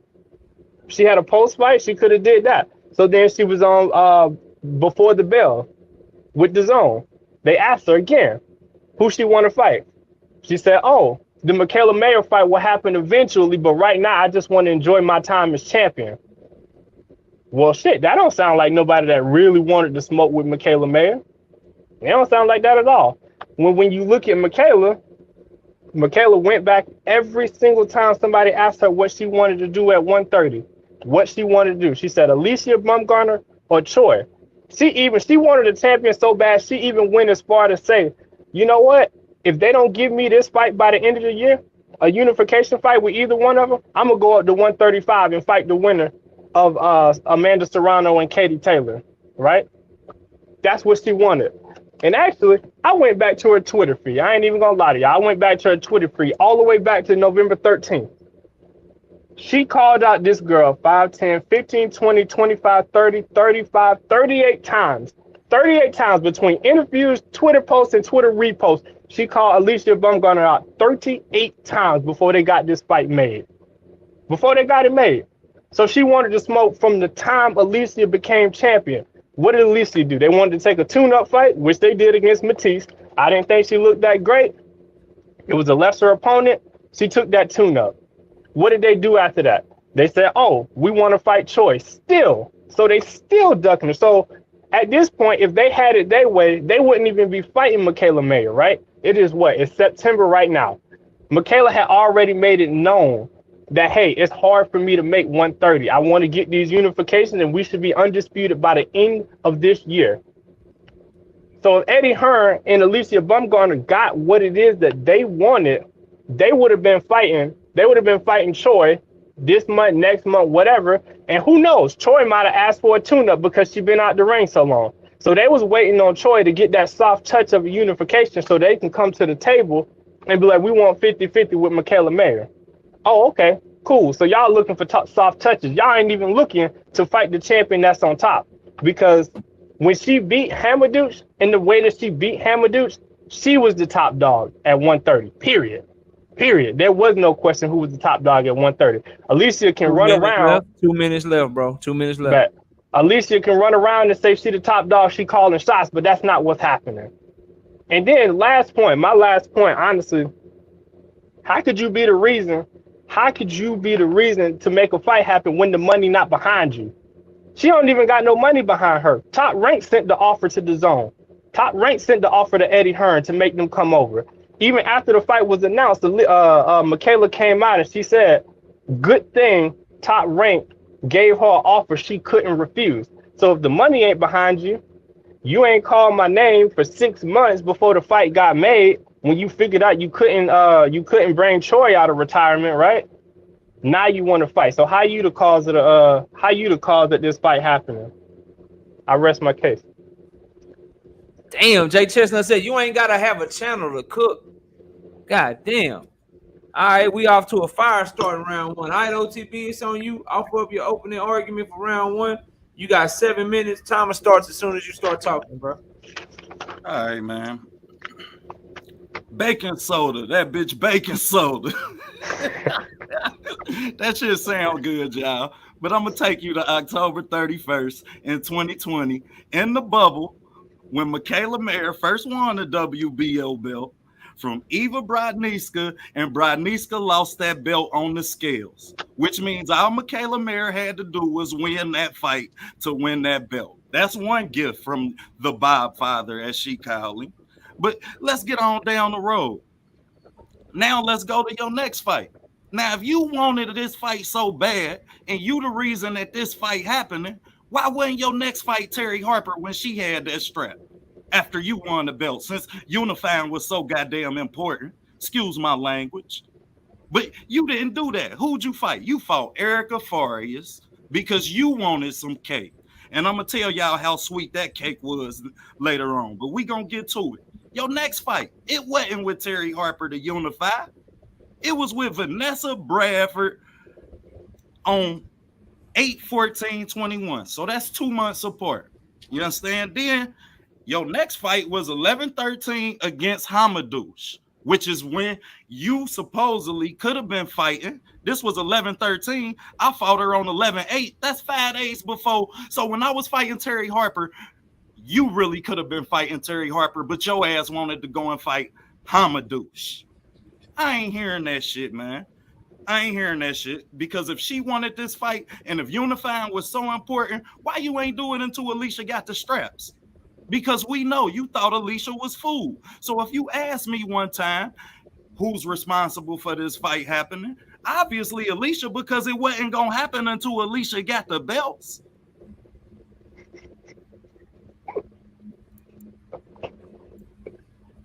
And I stopped. Go ahead. You can rebuttal that. That's it. That's all right. Okay. Offer up your rebuttal. You got 4 minutes. Jay Chestnut, timer starts as soon as you start cooking, bro. Go ahead. I bet. So she put her in there. They put her in there with a WBO champion. WBO champion lost the belt on the scales. Okay, so last time I checked, anytime a champion loses their belt on the scales, you know, to become the champion, you still got to win the fight, right? So, okay, so cool. Did she win the fight? Obviously she did, because she got the WBO strap, right? All right, cool. So you said it was a gift from Bob. Oh, it was Bob's fault that the champion missed weight? That was Bob's fault? That was a gift that was set up for her to miss weight? No, she would have took the belt from a champion like they designed it to happen, right? Okay, cool. How many champions you know win a championship and go right into a unification bout? We seen Errol Spence strap season. I remember him winning his belt. Who did he fight first? His first defense was against Lamont Peterson, if I remember correctly. You always get a champion a chance to defend their crown before you just throw them to the wolves. Cool. Terry Harper was an undefeated champion, and hats off to Alicia for getting that belt. But then you said it was another fight. Let's see. I'm gonna go ahead and just fact check you, because you said she won her WBO belt. She fought Farias, which was her first defense. Cool. Hamadouche was the next fight, the IBF champion. And that was supposed to be her toughest fight. It was her toughest fight. And she got a UD off of that. You get what I'm saying? So that was a tough fight in itself. So you trying to make it seem like she went out there cherry picking, but what did Alicia do when she won the belt? What did Alicia do when she won the... Oh, I'll tell y'all what she did. She fought Matisse, whatever this girl, a girl that had lost 3 of her last 6 fights. And then they wasn't even gonna fight. They wasn't even gonna fight MIKAELA. They still didn't say MIKAELA's name. Guess what they did? They said we wanted to fight Choi. Choi is, like I told y'all, a champion that defended her WBA title 4 times in 5 years of being a champion. So y'all you really don't let OTB fool y'all, dog. Don't let him fool y'all. She wanted to make this fight happen, but she wanted to fight the champion that had fought less than one time per year. Less than one time per year. That's what she wanted to do. I rest my rebuttal. So right. hold on. It's on you, OTB. It's on you. You got 4 minutes. Go ahead. So now I'm gonna run y'all down the ages. MIKAELA Mayer's last 5 opponents: Jennifer Hine, 38; Maiva Hamaduchi, 31; Erica Farias, 37; Eva Brodniska, no age listed, but she turned pro in 2004.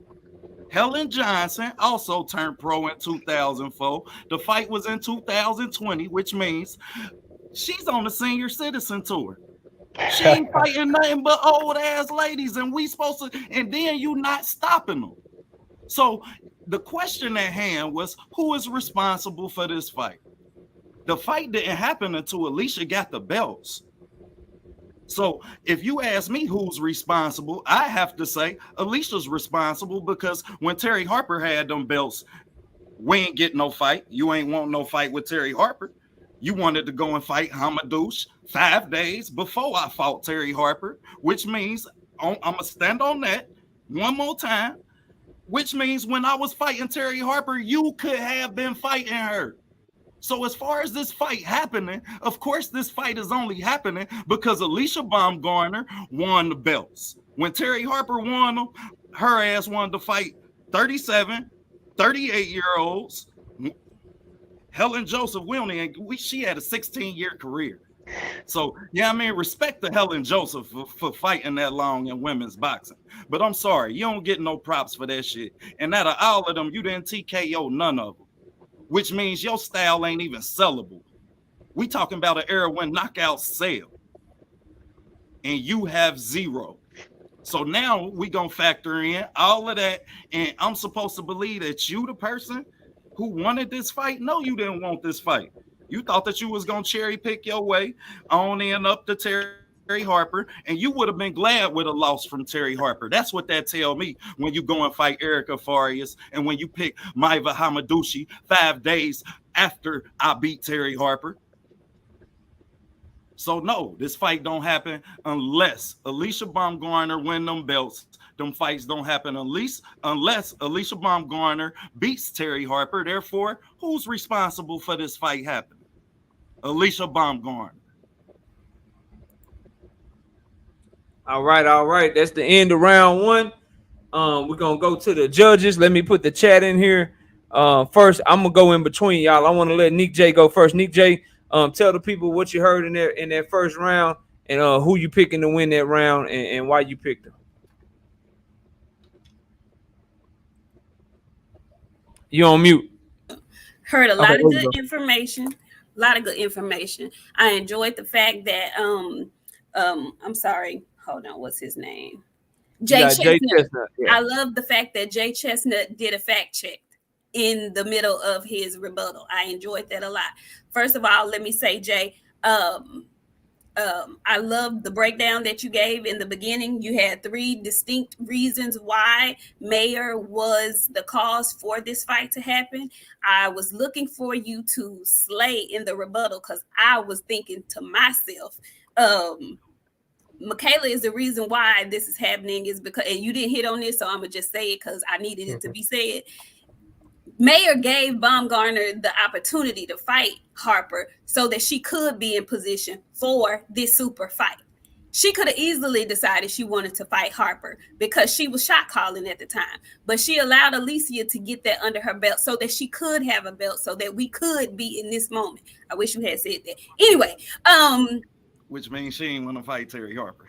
No, it don't mean she didn't want to fight Terry Harper, but I ain't finna argue. Let the judges talk, bro. So OTB, let me get to you. So since you cut in and whatnot, so you said that she didn't want to fight Terry Harper, and you said you kept driving home her fight with Hamadouche. I watched that fight. Hamadouche is a dog. Hamadouche is a huge fight. That was an absolute wonderful brawl that she had with Hamadouche. So I when you use that, to me, that wasn't like a good point to use just because it was such a good, entertaining fight. And it showed me a lot about Mayer too. Sorry. So then you also said that in the rebuttal, you kept saying that, you know, she had these, she was fighting these old fighters and stuff like that. Well, to me, I told y'all in the beginning, stay on topic. To me, given the ages of the fighters, wasn't really staying on topic as to why why Baumgardner was the reason that this fight is happening. I wish you had driven home that Baumgardner won that fight with Terry Harper. So that's the reason why this fight is happening, because she did what she was supposed to do in order to be in position to make this fight happen. Drive it home like that. That would have made you a little bit more in this round. So with all of that being said, I gave this round to my guy, Jay Chestnut. Great round though, fellas. Very good round. All right, D Free, it's on you, bro. Who you picked to win this round? Well, let me go with Jay Chestnut first. He came out there and pretty much stated the reason why MIKAELA is responsible for making this fight happen, because she was the one that was calling out for Undisputed, and she was asking for ALYCIA Baumgardner. He put out there that when ALYCIA Baumgardner had won the title, that ALYCIA Baumgardner would never say MIKAELA Mayer's name. And then he came back and doubled down on it and said MIKAELA Mayer had called out ALYCIA Baumgardner 38 times. And then he went back and said the reason why this fight is happening is because Top Rank sent the offer. And then we go to OTB, and OTB he had a short first round. He pretty much said the reason why this fight is happening is because ALYCIA Baumgardner won the belt. MIKAELA Mayer didn't want the belt until ALYCIA Baumgardner got it. So I wish OTB would have went a little more in detail with his round, because I think it was a lot of stuff left out there that OTB could have went on, and he didn't hit those. So for the round one, I'm gonna have to give it to Jay Chestnut. All right, so for me, bro, I'll start with Jay. He made a couple of key points. He said Mayer been calling for Undisputed way before ALYCIA Baumgardner ever got the belt. He said why ALYCIA didn't call Mayer's name out after she won. He brought up the point that Hearn, who was ALYCIA Baumgardner's promoter, said that they want to fight Choi. And then also he brought up a point, which I don't know if it's true, but between November and May, 6 months, Baumgardner didn't say Mayer's name at all. Two key points in his first round, that number one, Mayer called out Baumgardner 38 times. That stuck with me. And then number two, the money being behind Mayer. You know, the argument that whoever sends the offer, whoever's the one that's paying for the fight and broadcasting the fight, that's the one who's responsible for making the fight happen. And I know that here in America, whenever this fight does happen, I believe it's on October 15th, I know I got to turn on ESPN Plus to watch that shit. I'm not turning on the Zone to watch that shit. It's going to be on ESPN Plus on my TV, meaning that that's going to be Mayer's network. So those are some great points that he made in his first round. For OTB, he went the angle of Mayer not trying to fight Terry Harper and how Mayer fought for a vacant belt. Now I'll get to Jay Chestnut's rebuttal in a minute, but he bought why didn't Mayer fight Harper those 3 fights in between? She waited on Baumgardner to get the belt because she viewed Baumgardner as food. Then he brought up the ages of the opponents that Mayer has fought, which were all facts. But remember, I told you guys, facts for the sake of facts. What are you arguing? Remember, we're arguing who is more responsible for making this fight happen. And so for Jay Chestnut's rebuttal, he brought up he directly rebutted that vacant belt shit and was like, hey, that ain't her fault. If the other person don't make weight, she still had to go out there and win. She ain't responsible for what somebody eat or what they put in their body. So I thought that was a good point. Overall, I agree with my two judges up here. I gave the round to Jay Chestnut, and I honestly thought it was pretty clear. What I was looking for, just for everybody so you can know how I'm judging, what I was looking for, I needed direct rebuttals to the money being behind Mayer. I needed direct rebuttals to the number of times that Mayer called out Baumgardner, because I remember seeing Baumgardner go directly at Mayer, say her name a bunch, talk about how she gonna dog walk her, talk about how she gonna knock her out and shit. I remember hearing and seeing that shit. So for me, I'm looking for, okay, she responsible because she called. She said, "You a dog and I'm a dog walk you." Like, I remember this shit vividly in my head. So when I'm thinking of who's responsible for making the fight, the fact that someone fought 3 fights in between, that don't do it for me. The age of the other fighters that somebody fought, that don't do it for me. I'm looking for direct rebuttals. I'm looking for, well, of course she wanted to fight Choi because she want to fight every champion, and Choi is a champion. Choi fights on the zone a lot. That's an easy fight to make. So yeah, there's nothing wrong with Baumgardner calling out Choi and then wanting MAYER after. So those were the types of things that I was looking for. I didn't quite get them. I thought it was a great round, but I thought it was a clear round for Jay Chestnut in round 1. So we got Jay Chestnut up 1 round to 0 as we go to the second round. In this round, go ahead. Somebody was saying something? Oh, no. Go ahead, bro. Okay. So for round 2, who went first? I think, didn't you go first? You went first. Okay. So it's gonna be on OTB to start off round 2. We got very, very clear question because it's been a lot of this shit. They've been talking shit. They done started back talking shit after the fight fell through. They literally was talking shit to each other less than 24 hours later. So I want to know, and my question to y'all is, who is winning the mental game / trash talk game between these two ladies? Because they got a lot to say. Who's in whose head? Who has the mental edge? Tell me why your lady is the one that's winning the mental warfare battle. It's going to be on OTB first. You got 7 minutes, bro. Go ahead and do your thing, man. See, that's why you got to believe half of what you hear and none of what you see. How many of them fighters that's going to be fighting on that card is top-ranked fighters? I'll wait. God damn it, only one of them. So when it comes to who's winning the war, yeah, it sound good. Oh, it's on my network. It's because of me. How is it that we got 4 DAZN and Matchroom, 3 DAZN and Matchroom fighters fighting in the main and the co-main, and it's on your network, which means that y'all only airing it. Not to mention, I believe that I seen Sky. So this is a duel. This is 2 networks coming together to make this event happen, because Sky had the press conference, Sky had to weigh in. So that means that only your network is airing it. If you were the reason that this shit was happening, and you were that reason, then why ain't you in the main and the co-main? Because you still trying to stick up under Clarissa Shields' cape like you was in the Olympics. Let's get on to the next thing she said. I have the better trainer. I have Coach Al. I believe Coach Al. I believe that ALYCIA Baumgardner had a best trainer. When you talk about how long and how the longevity in boxing that her trainer have, let me break it down for you. Because Tony Stewart is the son of Ali Salam. Ali Salam taught with Manuel Stewart. So when you talk about the reason that we had knockouts and knockout sale, then I think it's clear that I'm going to go with the 3 generations that's dating all the way back to Emmanuel Stewart, who trained fighters like Lennox Lewis and Tommy Hearns, you understand, and as well as Tony Harrison. So when it comes to who's winning that words, so far I got ALYCIA. What else did she say? I have the more important resume. Resume according to what? According to the Olympics? According to the Olympics, and we done seen how many fighters not receive gold medals? Fighters such as Floyd Mayweather, fighters such as the great Miguel Cotto, fighters such as Evander Holyfield himself. I'll be cheated in the Olympics, which you deem so highly for. So when it comes to amateur pedigree, I don't know that we can say that you have that either. Now let's talk about the latest war words. The war words when we know that you have a problem making weight and you feel comfortable letting everybody know how you're the reason for this fight happening. However, this fight is not happening when you're the main event.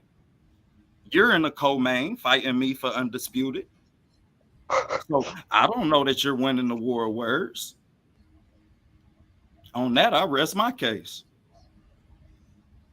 Okay, all right. Let's go to Jay Chestnut for your round 2. You got 7 minutes to cook. Time starts when you start cooking, bro. All right.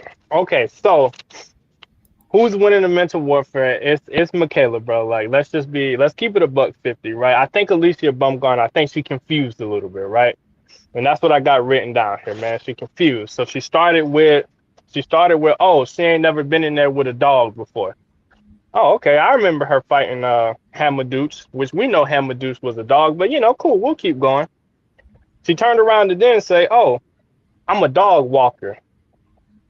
Well, Alicia, you ain't even got the style of a dog walker. How you gonna dog walk somebody throwing what? 10 punches around, 20 punches around. How you gonna do that?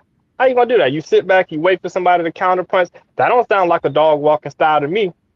She turned around and then said, "Oh, I'm gonna make her do what I want to do." Back to my last point. She don't even have the style to make somebody do what you want them to do. She a counter puncher. She let you walk in the shot. She'll set it up with a jab sometimes, but she ain't got that come forward, I'm gonna make you do what I want you to do type of style. All right, cool. What else did she say? "Oh, I'm the big dog. I'm the A side." Oh, really, Alicia? Oh, you talking about the fact that you done been on the zone for what, 2 fights now? 2 fights, the Terry Harper fight, and then the Matisse tune-up fight, and you wasn't the main event in either one of those, but you're the big dog against somebody that done already been the main event. Okay, cool. All right, cool. So confusion just seems to be running rampant with Alicia, right? Okay, what else? Oh, MIKAELA needs me more than I need MIKAELA. Okay. Well, I guess that's true because she wants undisputed. So I guess she does need your belt at some point. But the fact that she needs you more than you need her, that would just tell me that she don't really want that fight. So mentally, things are starting to slip out, right? As hard as Alicia been talking shit, she did an interview. I didn't write down the date of the interview where she said, "Oh, the trash talk between me and MIKAELA is all love." Oh, it's all love, but it sounded like it was personal not that long ago. So which is it? Is it personal? You don't like this fighter, or is it it's all love? Because we can't change it in the middle of it. And now that the press conference done happened, now y'all back to being Nas back to being personal again. So which one is it? I just think she really confused, bro. I think the pressure of this fight, the big stage of this fight, I just think the pressure that MIKAELA has been putting on Alicia is really getting to her. She missed their first press conference, which was a Zoom press conference, by the way, I might add. She missed their press, and that's just simple responsibilities as a champion. So she can't even handle her responsibilities as a champion in a co-main event. She ain't never even been in the main event spotlight yet. But we're to believe that she has the mental edge on MIKAELA. MIKAELA done been here and done that. She done been here and done that. She done already unified a title, right?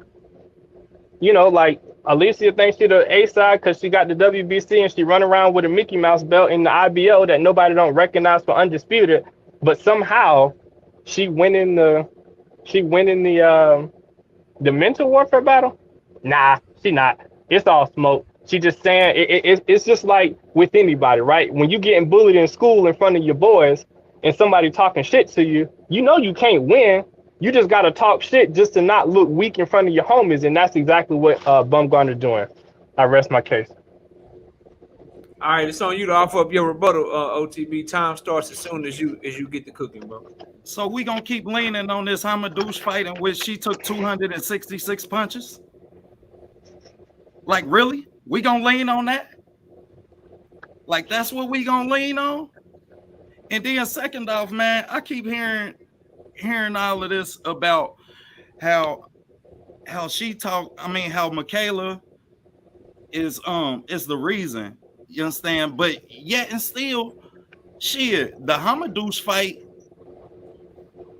wasn't the fight that you were supposed to be fighting if we already know that you could have fought Terry Harper at that same time. You understand? So when it comes to that, nor was you that impressive in that victory. So when it comes to the mental warfare at stake, I don't know what allows MIKAELA to think that she's winning other than the fact that it's being aired on her network. Because other than that, you haven't done anything, baby.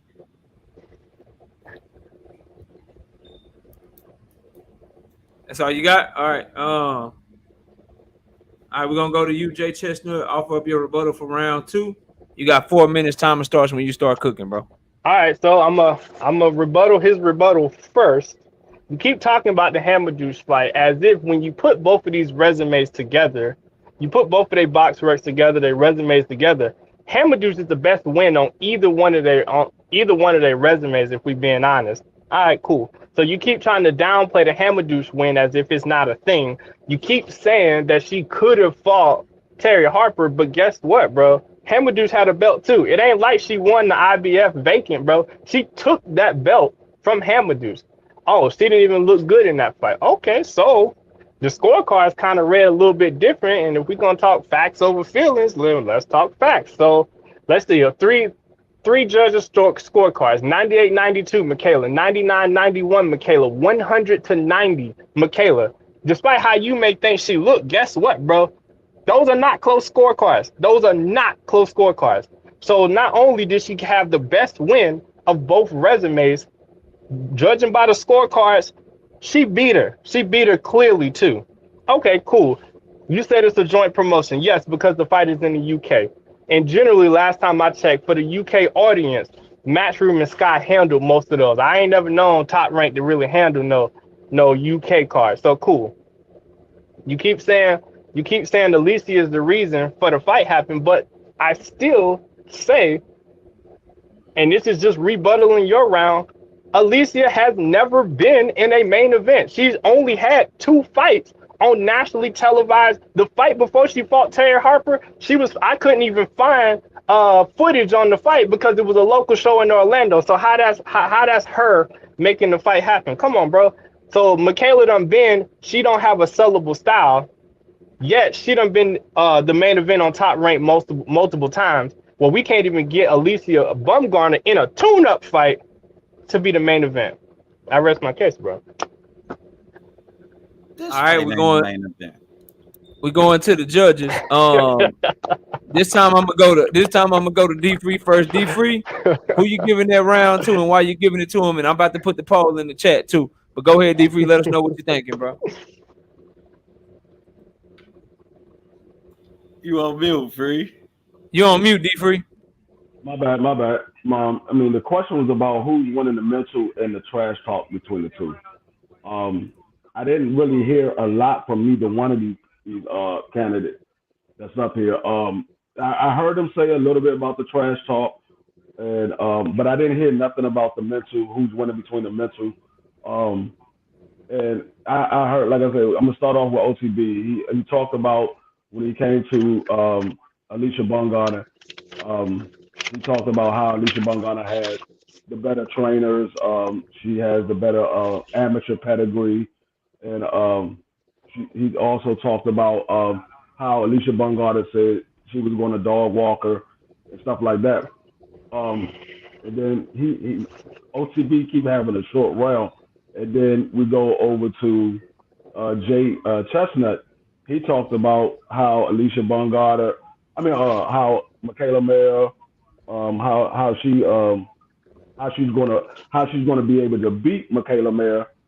Beat ALYCIA Baumgardner, and then he talked about how ALYCIA had missed the press conference, and she has ALYCIA confused, and ALYCIA was saying that the trash talk that they was having between the both of them was all love, but then when they on in the TV, in front of the TV, it's all personal.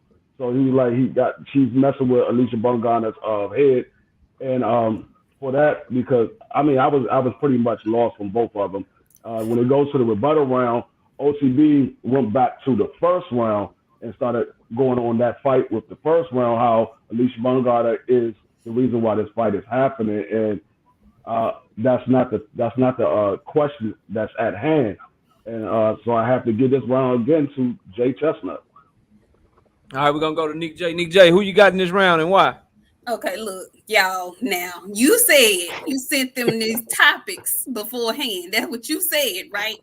I did. Okay, listen, I'm gonna need y'all to stay on the topic. Okay, so the topic was who's winning the trash talk mental warfare part of this fight. Y'all, I wanted to hear y'all talk about the show, the program that Top Rank put together that had them sitting there talking to Andre Ward and Big Head, what's his name? Tim Bradley. Tim Bradley. Yeah. Yeah. Y'all should have been talking about that. That's what I wanted to hear about. Or the press conference where they kept trying to keep ALYCIA from cussing and shit. Yeah. Why y'all didn't touch on that? That's what I needed needed y'all to be touching on. Now, stay on topic now. I don't want to hear about Okay. Yeah, that's what y'all needed to be talking about, because in my mind, when I watched that, I felt like MIKAELA had an upper hand on that. And the reason why is because Jay, like you said, she's been there and done that before. And in my mind, when I looked at it, I could tell. It looked like my girl ALYCIA was a little bit flustered. She couldn't put her thoughts together as fast as she was thinking them. I could see that on camera. Y'all should have been hitting all of that. So once I realized y'all wasn't gonna stay on topic, I kind of threw out a little bit. But I'm gonna give this round also to Jay, because he did kind of, you tried to go there, but y'all read the questions. Okay, yeah, that's all I got. I'm gonna be very specific because I think we this close. So I'm gonna start with OTB, bro. Your first 2 points was so great, but bro, they would have been fire for round one. When you said it was only one fighter on that card that's fighting from ESPN, that shit would have went perfect in round one to explain why MAYER is not the cause of this fight. When you said your second point you made that was fire, dual networks are broadcasting this shit. This shit is gonna be on Sky or BT and ESPN, whatever it is. That's another great point for round one. Getting to your round two, man, the third generation shit you pulled with Emmanuel Stewart, that shit was fire. That shows that MAYER talking about, she talking this shit like she got these trainers and shit. That's why I don't see how I ain't addressed. We got Emmanuel Stewart, whole tree coming down here and shit. You brought up the resume argument that MIKAELA MAYER kept making over and over again, and how it directly points to amateurs and shit like that. I love that part about your round too. Then you brought up another point, bro, that I thought would have been fire for round one yet again, was when you said how MAYER responsible, how she doing all this shit. This fight ain't even the main event. Shit, Clarissa Shields and Savannah Marshall are more instrumental in making this fight happen over MIKAELA MAYER. Like, that's the type of shit, bro, that I thought belonged in round one. Now let me get to my brother Jay Chestnut. Jay Chestnut said Baumgardner was confused. That's the way that he opened this shit up. He said how MIKAELA MAYER said that Baumgardner never been in there with a dog. Then he brought up that Hamadouche is a dog. He brought up the dog walker comments from Baumgardner about she gonna do what I want to do with her. Then he directly attacked the style in which that ALYCIA Baumgardner fights. Then he brought up that ALYCIA Baumgardner was saying she the A side, she the big dog, she that. But then going back to his point about her being confused, he said, how you the A side, you the big dog, you that, when you ain't never been in the main event before.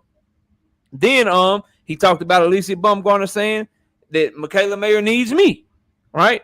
Then he talked about how ALYCIA Baumgardner said trash talk is all love, but that directly goes against what you've been saying because you acting like it's real personal.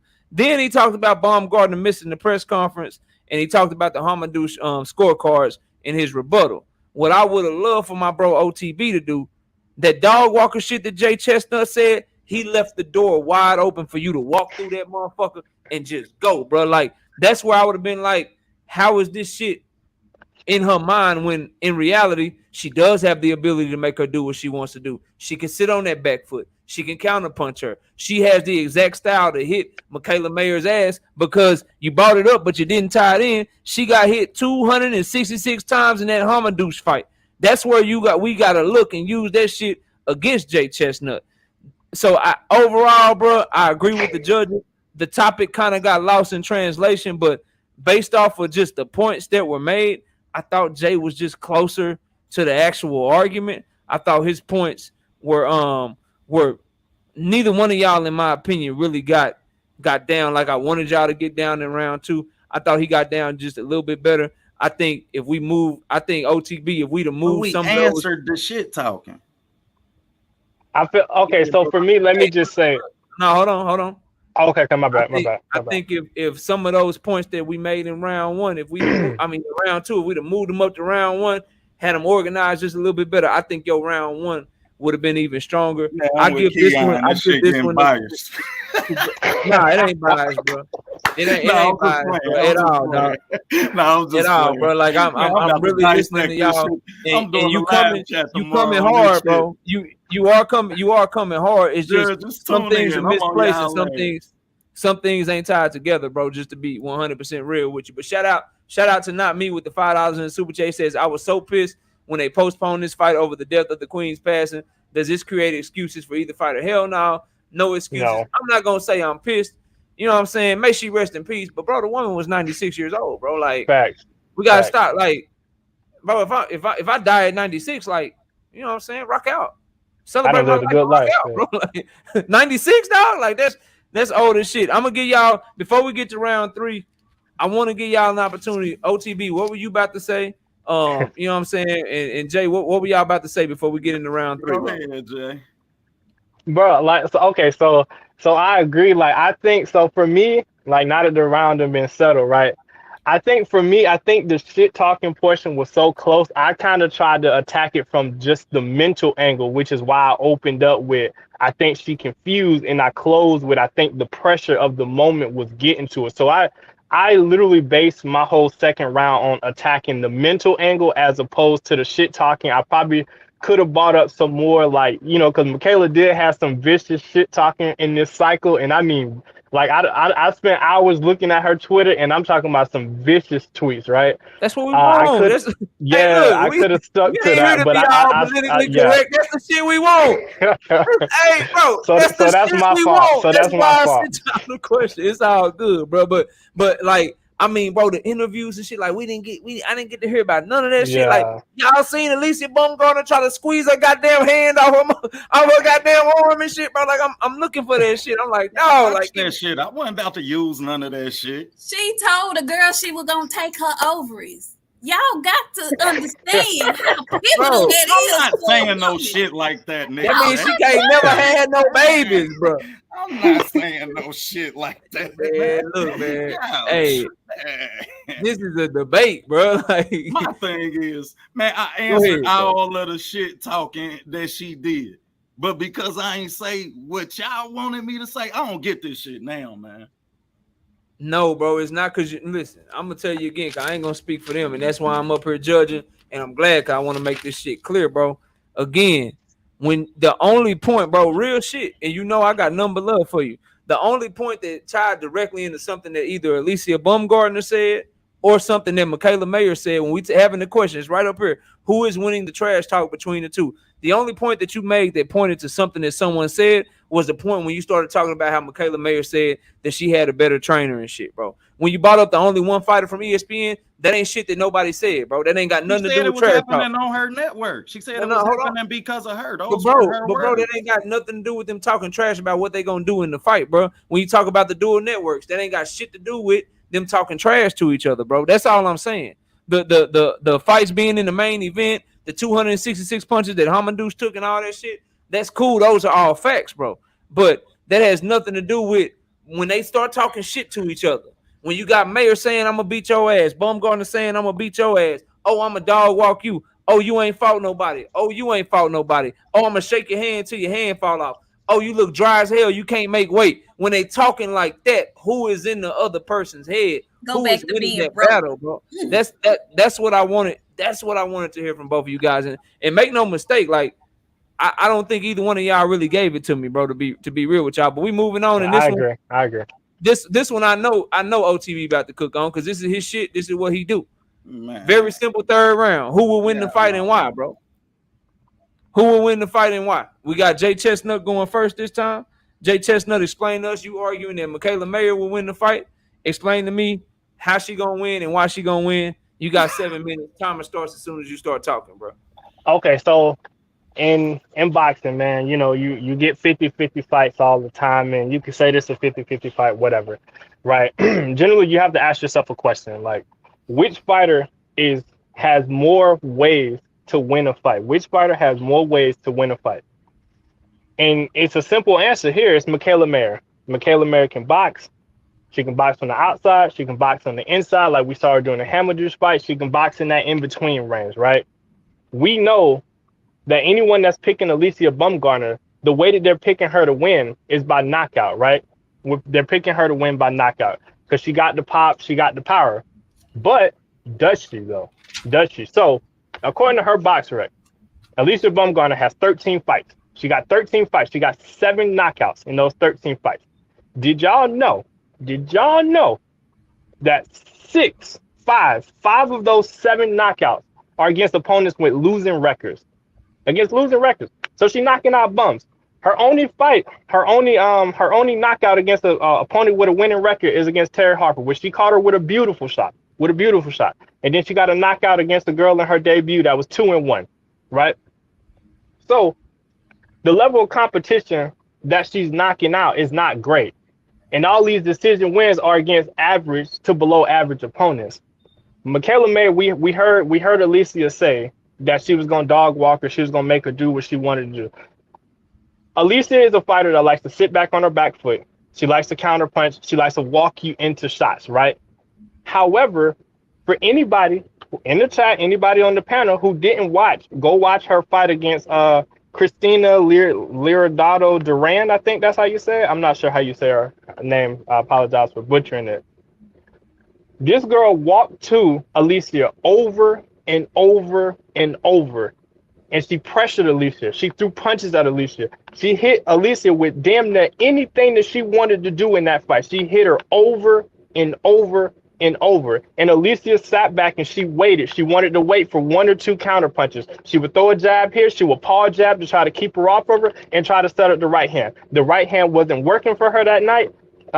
Christina, I'm gonna just call her Christina. Christina continued to hit her with right hand jabs, hooks, whatever she wanted to hit her with. And ALYCIA, to be honest, she folded under the pressure. It got to a point in that fight where she just stopped throwing punches. She stopped throwing punches. Her style is predicated based off of being comfortable. We saw in the Matisse fight, she was dashing in and out, in and out, in and out because she was comfortable. She fought a less athletic fighter, which if you look at her box rec, she's fought a lot of girls that's not on her level athletically or physically. They're just not as talented as she is. And the one fighter that she did fight up until this point, outside of Terry Harper, which you give her credit for that win, the Christina fight, she did not do well in that fight. She didn't. That's just what it is.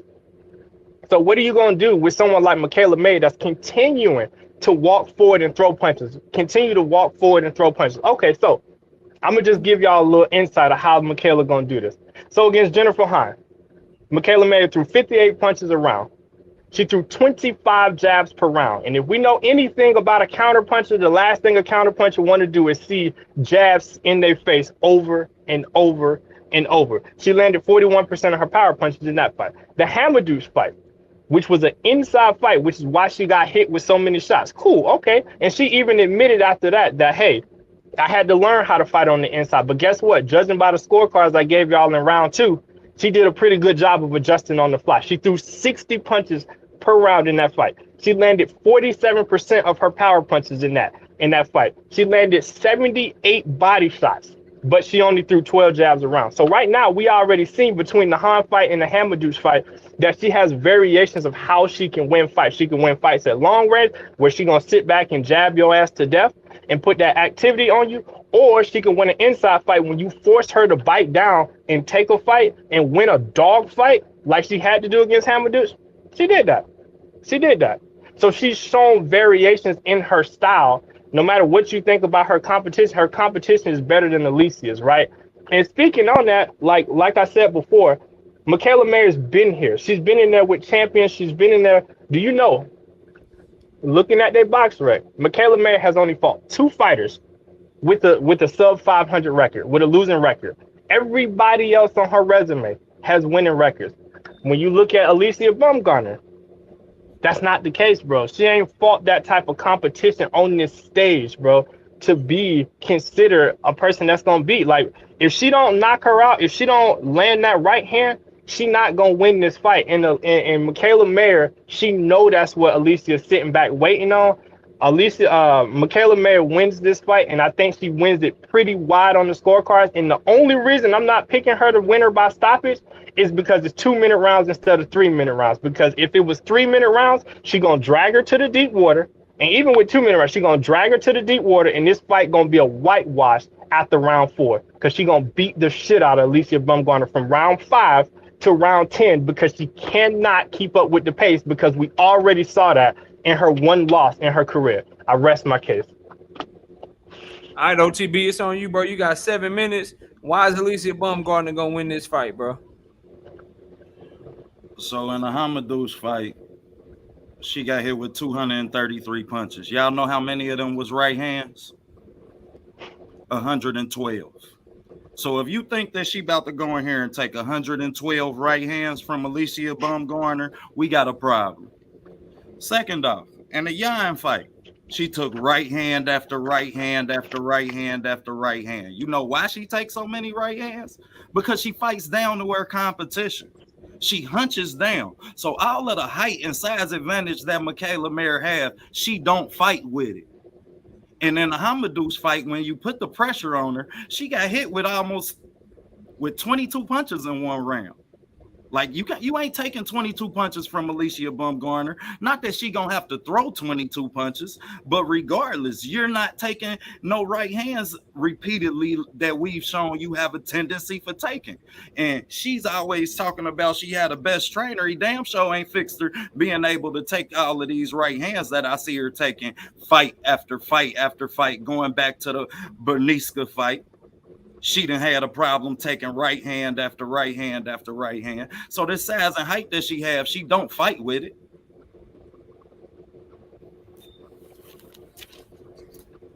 Go ahead, bro. Oh, that's it. Oh, okay, cool. All right, cool. All right, so you got 4 minutes, bro. Timer starts as soon as you start talking. Okay, so the Hamadouche fight, you keep talking about that. You keep hammering the point home that she got hit with I think you said 212 punches, 112 right hands. The problem with, and the difference is, you cannot directly correlate what Hamadouche did in that fight because of the location of where the fight is.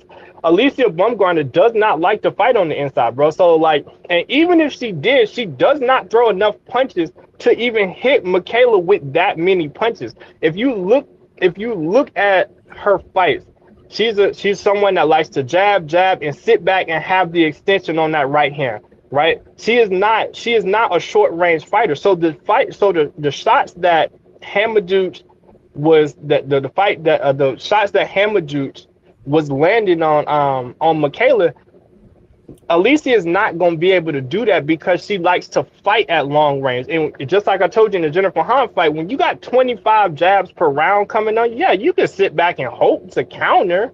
But then again, you got 60 punches a round based on her last fight. You got 60 punches per round coming back at you. So she likes to set up. She likes to be able to step back, be comfortable, shoot that right hand, shoot that right uppercut when you coming in. The problem is when you got 3, 4, 5 punches coming in and she's switching them up, jab, right hand to the body, left hand to the body, boom, jab, I step in, I step around you. It's not going to allow ALYCIA to set up and really, really hit her with the right hand that she want to hit her with. That's just what it is, bro. Like, it's the activity difference. You're not going to beat MIKAELA MAYER sitting back on your back foot. And then after a while, what's going to end up happening, she's going to be so far behind on the scorecards. She's going to have to get out of her comfort zone like she did in the Christina fight. And she's going to get beat the fuck up. I'm telling you. From round 5 to round 10, mark my words, y'all heard it here first. From round 5 to round 10, MIKAELA MAYER is going to own that fight because ALYCIA slows down as the fight goes on. Boom. I rest my case. All right, OTB, offer up your rebuttal for round 3, bro. So I think we could all agree that it's easier to time the more pressure fighter if I'm a counter puncher. The consistency in the jabs that you throw is going to make it easier for me to time with the repetitive nature that I see them in. So I don't know that the pressure would at all be a problem. However, I'm seriously wondering if we really think that she's going to go in there with the same type of pressure that she fought Hamadouche and the rest of her opponents with, because that's dangerous. Now you have to respect the power of the woman that's across from you, which she's already proven she possessed. Because we keep on hearing MIKAELA MAYER talk about this right hand that she know ALYCIA got, that she know that she got to hide from. So given the fact that we know that there's power there, you understand? I just don't see how you don't expect to have to deal with it. And how she think that she gonna keep this same 60 punch per round, 60 punch per round punch output up when you got that much power. That's a counter puncher waiting to time you. On that, I'm done, y'all. Go ahead.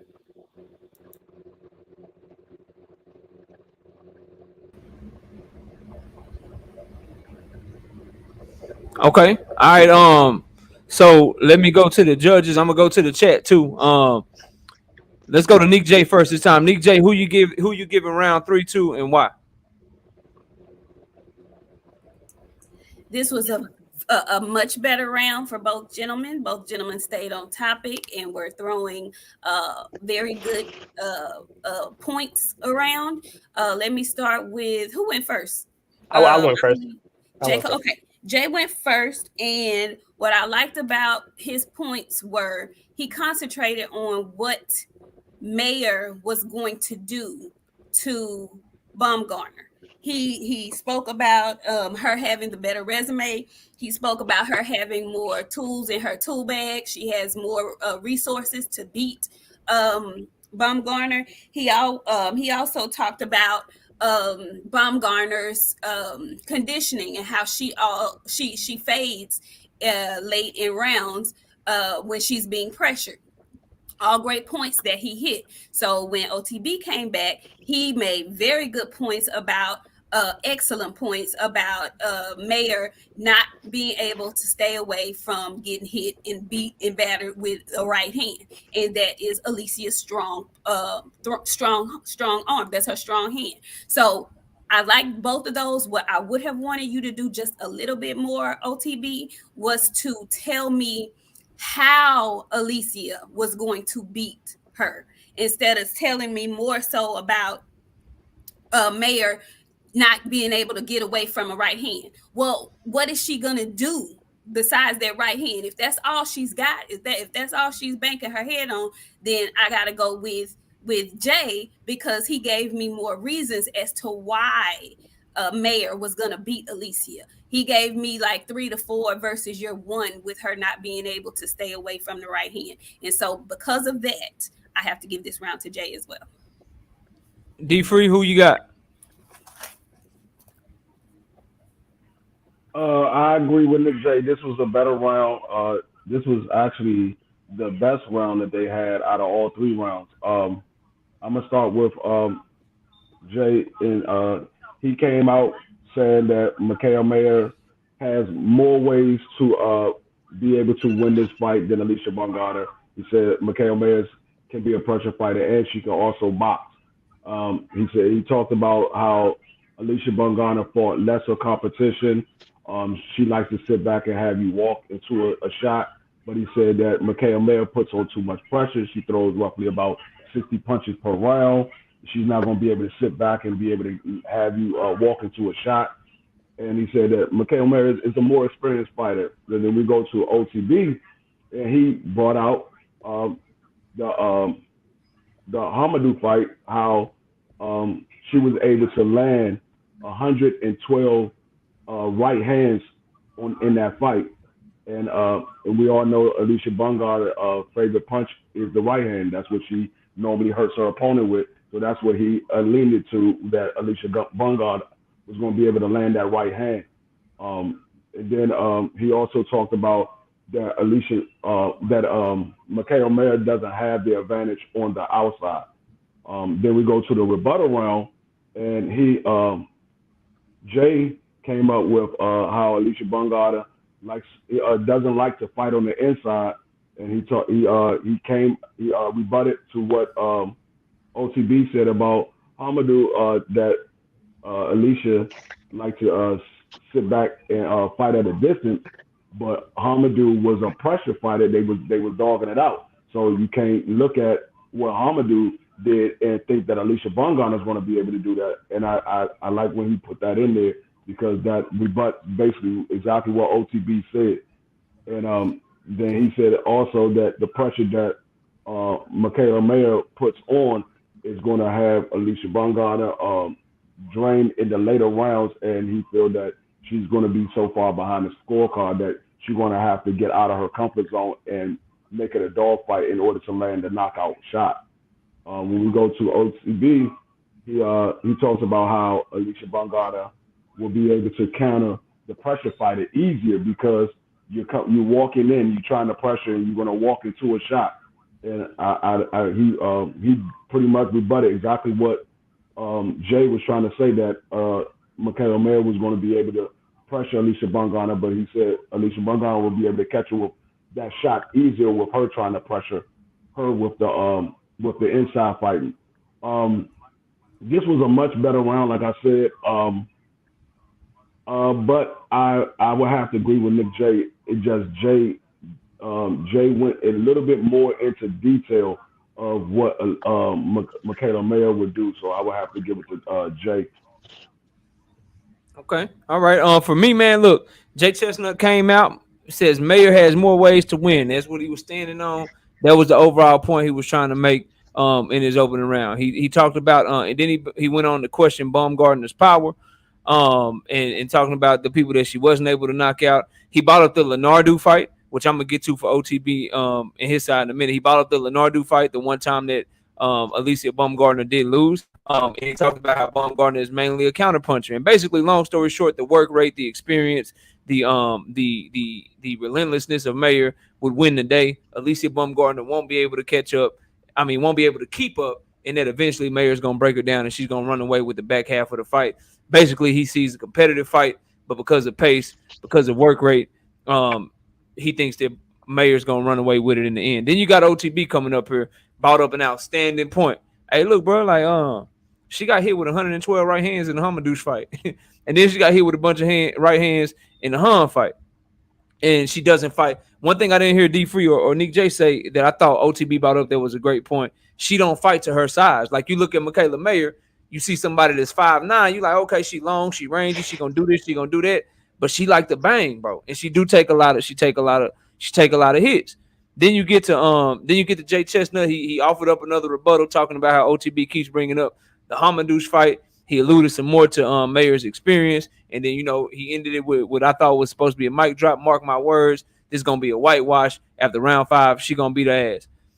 OTB came back and he was like, look, man, all that shit you talking about, her work rate, all that shit you talking about, her pressure and shit, it's easier for her to get timed because everything she do is repetitive. That jab, everything that she do, all them punches, that's repetitive, which is going to make a counterpunch easier for a counterpuncher like ALYCIA Baumgardner to time her.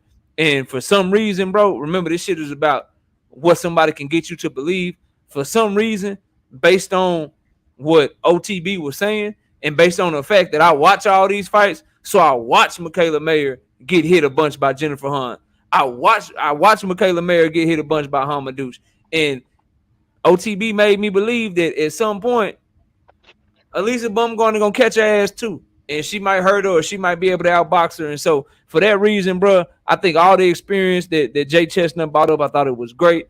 I thought he did his thing, but it's just something about how OTB was able to bring up that all the punches that we see MAYER get hit with over and over and over again seem to also be ALYCIA Baumgardner's best weapon and her best punch. And so for that reason, I couldn't get it out of my head.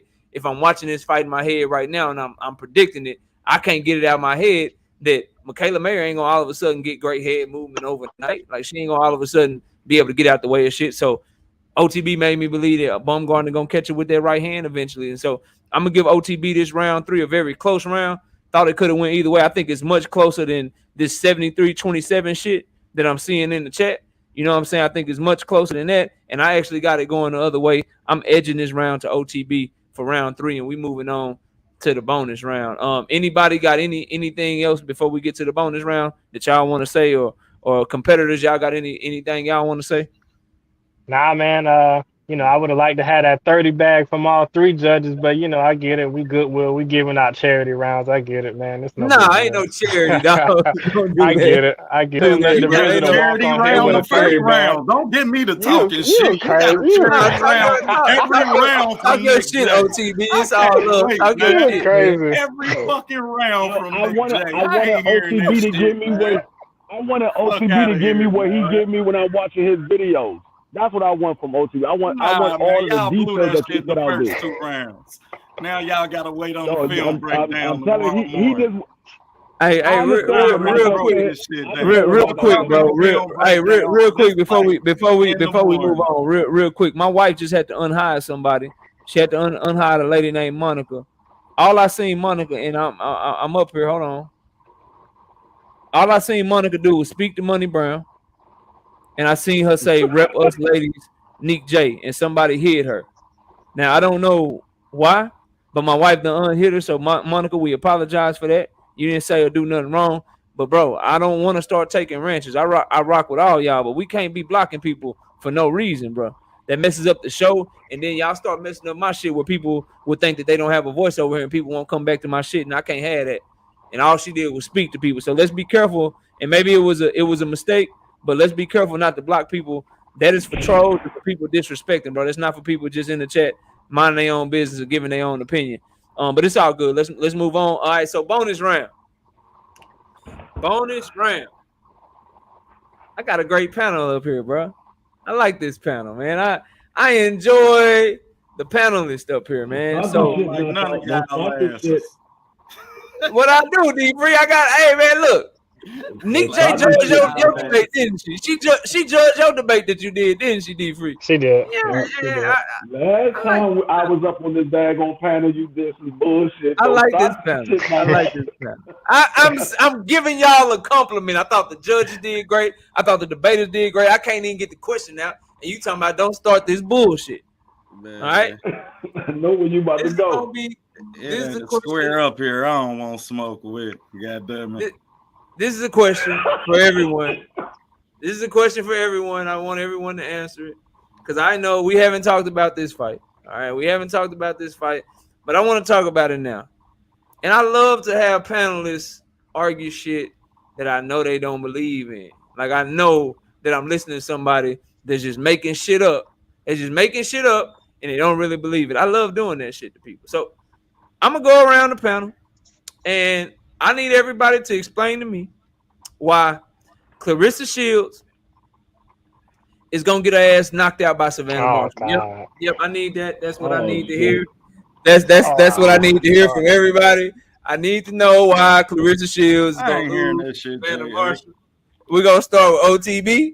Hell nah, don't OTB. start with me. Start No, down there, man. I'm starting with you. Start down there. I ain't hearing that shit, No, man. I'm starting with you. Why is Savannah Marshall gonna knock out Clarissa Shields, bro? Talk to me. Break it down, bro. Because Clarissa pillow fisted. She can't fight in the pocket, and Savannah's the better fighter in the pocket. Clarissa pillow fisted. Shit. So if I gotta say who the better fighter in the pocket, I gotta say Savannah Marshall. If I gotta say who got the better feet, I have to say Savannah Marshall. If I gotta say who's the hardest puncher, you gotta say Savannah Marshall. So if you ask me who's gonna win, why Savannah Marshall's gonna win this fight, it's because she has the better feet in the pocket. She's the bigger fighter, the longer fighter. You understand? And she's the harder puncher. Y'all zone me out, man. I can't even goddamn it digest boxing the same way. I demand a recount. Goddamn it. What the fuck? Jay Chestnut, man. Fuck you. Who's next? Come on, bro. Don't be like that, man. Be a good sport, man. I'm gonna call you, bro. I'm gonna call you. Jay Chestnut, bro. Why is Clarissa gonna get her ass whooped, man? For me, I don't know if she get her ass whooped much more than just like if Savannah gonna win it, I think she gonna have to hit. She'll hit Clarissa with a shot that Clarissa didn't see coming. She'll punch in between punches and catch her with a big shot she didn't see coming. Like we did see Clarissa get dropped by Hannah Gabriel, which I believe that fight was at 154 pounds. So we know that she can go down. Marshall is a huge puncher, so I think it'll be a shot that she don't see coming. She get Clarissa hurt, and then she jump on her and finish her. That's really the only way I kind of see it happening. All right, D Free, let's go to you. The only way I could see Savannah Marshall beating Carissa Shields is if Carissa Shields overlooks Savannah Marshall and take her for granted and just think she's just gonna walk straight through Savannah Marshall and she get caught with a big shot. That's the only way I can see it happening. Okay, all right, Nik J, Savannah Marshall beating Clarissa Shields. How does it happen? You know I enjoy playing this game with you, right? So I'm going to give you the reasons why, and I'm going to start with the obvious one. Savannah Marshall is going to have the spirit of the queen and the emotions of her nation all behind her. That makes a difference. I don't know if y'all know that, but that really does kind of make a difference in the fight. She's going to have that in her favor. She's also going to have Clarissa's cockiness. Clarissa's cockiness may get her in trouble. I've seen Clarissa on a few occasions get comfortable in there and feel like she can't get touched, drop her hands. And Savannah Marshall has just the right amount of power to make her pay if she can connect. So that's a possibility as well. And the other thing is, like I said, she's been cocky before and she's been clipped before. Savannah isn't the best boxer in the world. Not by a long shot, but her thick neck self, she has power. And Clarissa, I'm not gonna call her pillow fisted, but she ain't knocked nobody out in a real long time.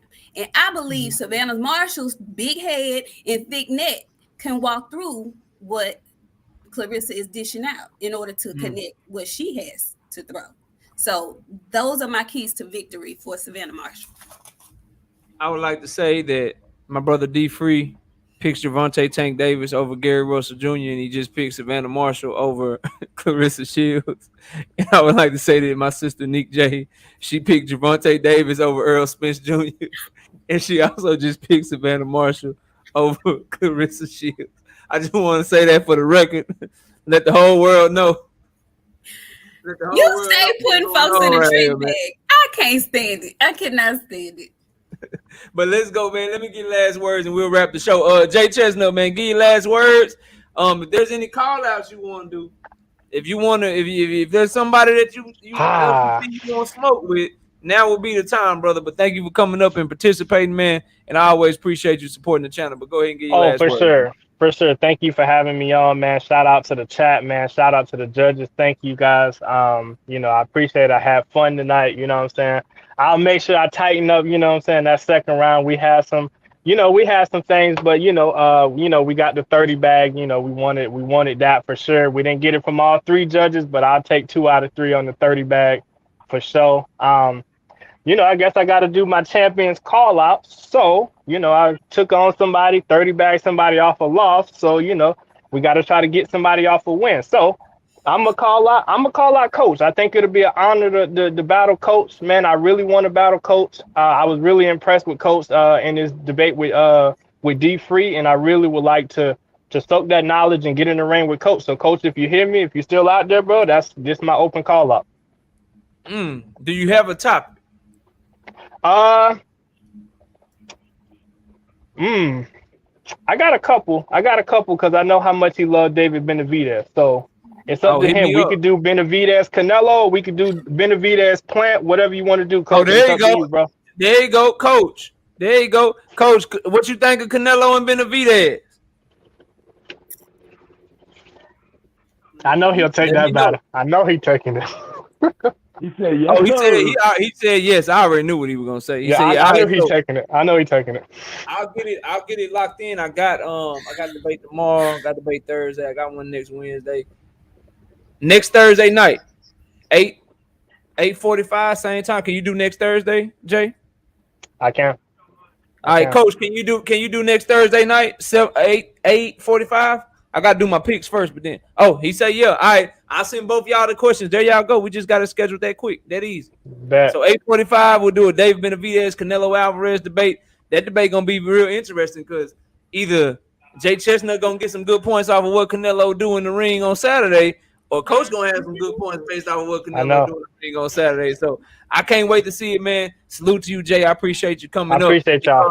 I just want to say he wasn't the only one coming off a win, but you know who to call out and who not to call out. No, don't worry about it. I can't do you bad in my second battle on my on your own channel, bro. Just know that. Just know that because it's different. This right here, this shit different, bro. You talking to a man that walked in a room full of Devin Haney fans and won a Lomachenko debate 3-0. You don't have some light touches, bro. Walked in the room with Devin. Some light touches. All she wants to, but she watched it. Walked in the room full of Devin Haney fans going for Lomachenko, and guess what? When I started talking, Jay, the whole chat went quiet, bro. I couldn't get a comment from a Devin Haney fan for nothing. The whole chat just went quiet for like a whole 2 minutes. A whole 2 minutes, they ain't say nothing. So, you know, whenever you want it, bro, you know, anybody else, they know they can get this work. Don't worry about it. I'm coming for it. Don't worry about it. Oh, Coach say you messing with a heavyweight. But look, bro, shout out to you, man. I appreciate you, dog. And I'll see you next Thursday. I got you behind the scenes contact, so I'll send you all the questions and shit, and we'll lock it in. You'll see it, you know, marketed on the community page as always, bro. But I appreciate you, dog. Bet. Thank y'all. All right, peace out, man. All right, D Free. Give your last words, my brother. Hey, you know you did your thing in the debate too, bro. And you is there anybody you want to call out, or is there any content? I know you're doing the NFL stuff too now, but you know, plug everything you got going on and let us know what's up, bro. Yeah, man. You know, y'all can find me boxing matchups _Dwayne Freeman. I'm doing NFL matchups every Sunday, 10:30 Eastern Standard Time. But I mean, whoever wants it. Like Coach seen when me and him had his debate, it's not gonna be no easy walk. So whoever wants it, they can definitely jump in that ring because I ain't scared of nobody. Anybody can get it. Okay, I got you, bro. And when you gonna be dropping your? I'm reading the chat too. That's why I said okay, because I think I'm about to set up another one right now. I think I'm about to set up. I can't drop the link, Doug. Cause I'm gonna have to go, but I see what y'all talking about. I'm about to talk about it. But what you got on Sunday? You doing your NFL matchup stuff that we can look forward to, bro? Yeah. I'm doing my NFL matchup Sunday. Yeah, I'm doing it this Sunday at 10:30 Eastern Standard Time. I might push it back to 11 o'clock Eastern Standard Time. I know a lot of people is on the West Coast is in the Central Standard Time, so it's kind of early, but I might push it back to 11 o'clock so everybody can come through and check it out. Yeah, we got some good games coming up this week. So already, bro. Well, look, man, I appreciate you as always, dog, and I'll catch you next time. All right. All right, peace. Hey, real quick, Lost Starter Boxing, you said you want to do Bam versus Anyway. Who you got? You calling out Dub right side, but Bam is my guy. So if you arguing for Anyway, you gotta see me. Oh. Who you arguing for, bro? Put it in the chat real quick, because Dub he already got a debate next Wednesday, but I'm looking for an opponent. What we doing? If you trying to argue for Anyway, I'll take that. I'll argue for Bam Rodriguez, and I love little uphill battles and shit. You know, Anyway more proven and shit, so that should be an easy dub. One would think that'd be an easy dub. But let me know in the chat. But while you doing that, let me get Nik J's highlight. Okay, Nik J, give your last words. Let everybody know where to find you at, and thank you again for coming up here and giving us your time and making time to judge for us. Absolutely. Thank you for having me. You can find me and my good friend, my sister friend, Boxianna, every Friday night on my channel. I dropped the link. We go on every Friday night at 9:30 Central Standard Time. We typically will discuss the weigh-ins, what we saw in the weigh-ins and the week lead up to weekend fights. And, you know, a little bit of everything in between. If y'all haven't checked us out, please do so and subscribe if you can. Great show. The girls have been talking, and we ain't got no call outs yet either. So we might oblige if somebody get frisky and want to call out one of the girls, Well, when I when I emailed y'all said well, when you emailed me, y'all said y'all wanted to judge, but if y'all want to debate, y'all can definitely get in the ring. Oh no, we don't have no problems getting in the ring. I just thought it was, interesting that we never get called out. I mean, we may. Boxianna. There y'all have it. There y'all have it. She won't smoke too. There y'all have it. She won't show. She won't smoke probably more than I won't smoke. Okay. All right, cool. Yeah. Well, I'm with it. Yeah. If anybody, girls or guys, would like to see the queens, it can happen. Anyway, thank y'all so much. I enjoyed it as always. Great show. Love what you're doing. And thank the chat for staying up with us. It's a little late. So thank y'all. For sure. Appreciate you. You take it easy. We'll see you next time. All right. Peace. All right, bro. Look, hey, I'm free, bro. I am free. I'm booked next week. Let me get my calendar, bro. Let me get my calendar for you, my brother Q. Let me get my calendar real quick. I got you. No worries. No worries. I got you. So Wednesday the 14th, 21st. I can do it on the 28th. We can do the debate Wednesday night, September 28th, Bam Rodriguez versus Monster Inouye. We can do that. It can be done, my brother Q from Lost Art of Boxing. I'll argue for Bam Rodriguez and you can argue for Inouye. I will do it. Just let me know. I already got a mod. Look like Right Side said he gonna mod it. Right Side said he down to mod the debate. I'm down to give you this work if this is what you want. Now, I don't like this will be your first time debating on the channel. So, if this is what you want, my brother, then we can make it happen.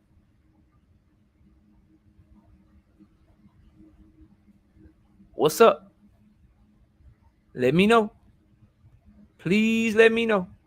In the meantime, man, thank everybody for watching. I'm waiting on Q to respond. If not, I got his behind the scenes contact. We'll try to make it happen for y'all. But real quick, man, thank you to everybody that came in here, man, showed up and showed out. Thank you to OTB, J Chestnut, Nik J, D Freeman, and everybody in the chat. Okay, it's a go. We locked in, bro. We locked in. I'll start advertising it and all that good stuff, man. We are locked in Wednesday night, 7:30 p.m. Central Time. Let me write that down, bro, before I forget. September 28th, 7:30 p.m. Central Time. Me and Q gonna get it in on Jesse Bam Rodriguez and Monster Inouye. Okay, bro, we locked in. I'll text you and shit, man. I got you. We'll go over the questions and see what questions work best for us. We're gonna for sure talk about who will win the fight and why. We're gonna for sure talk about that. We just gotta come up with the other two topics, bro. We gotta come up with the other two topics, so we'll kind of go from there. But anyway, bro, I appreciate everybody watching. Shout out to, like I said, everybody on the panel. Y'all sub to everybody channel.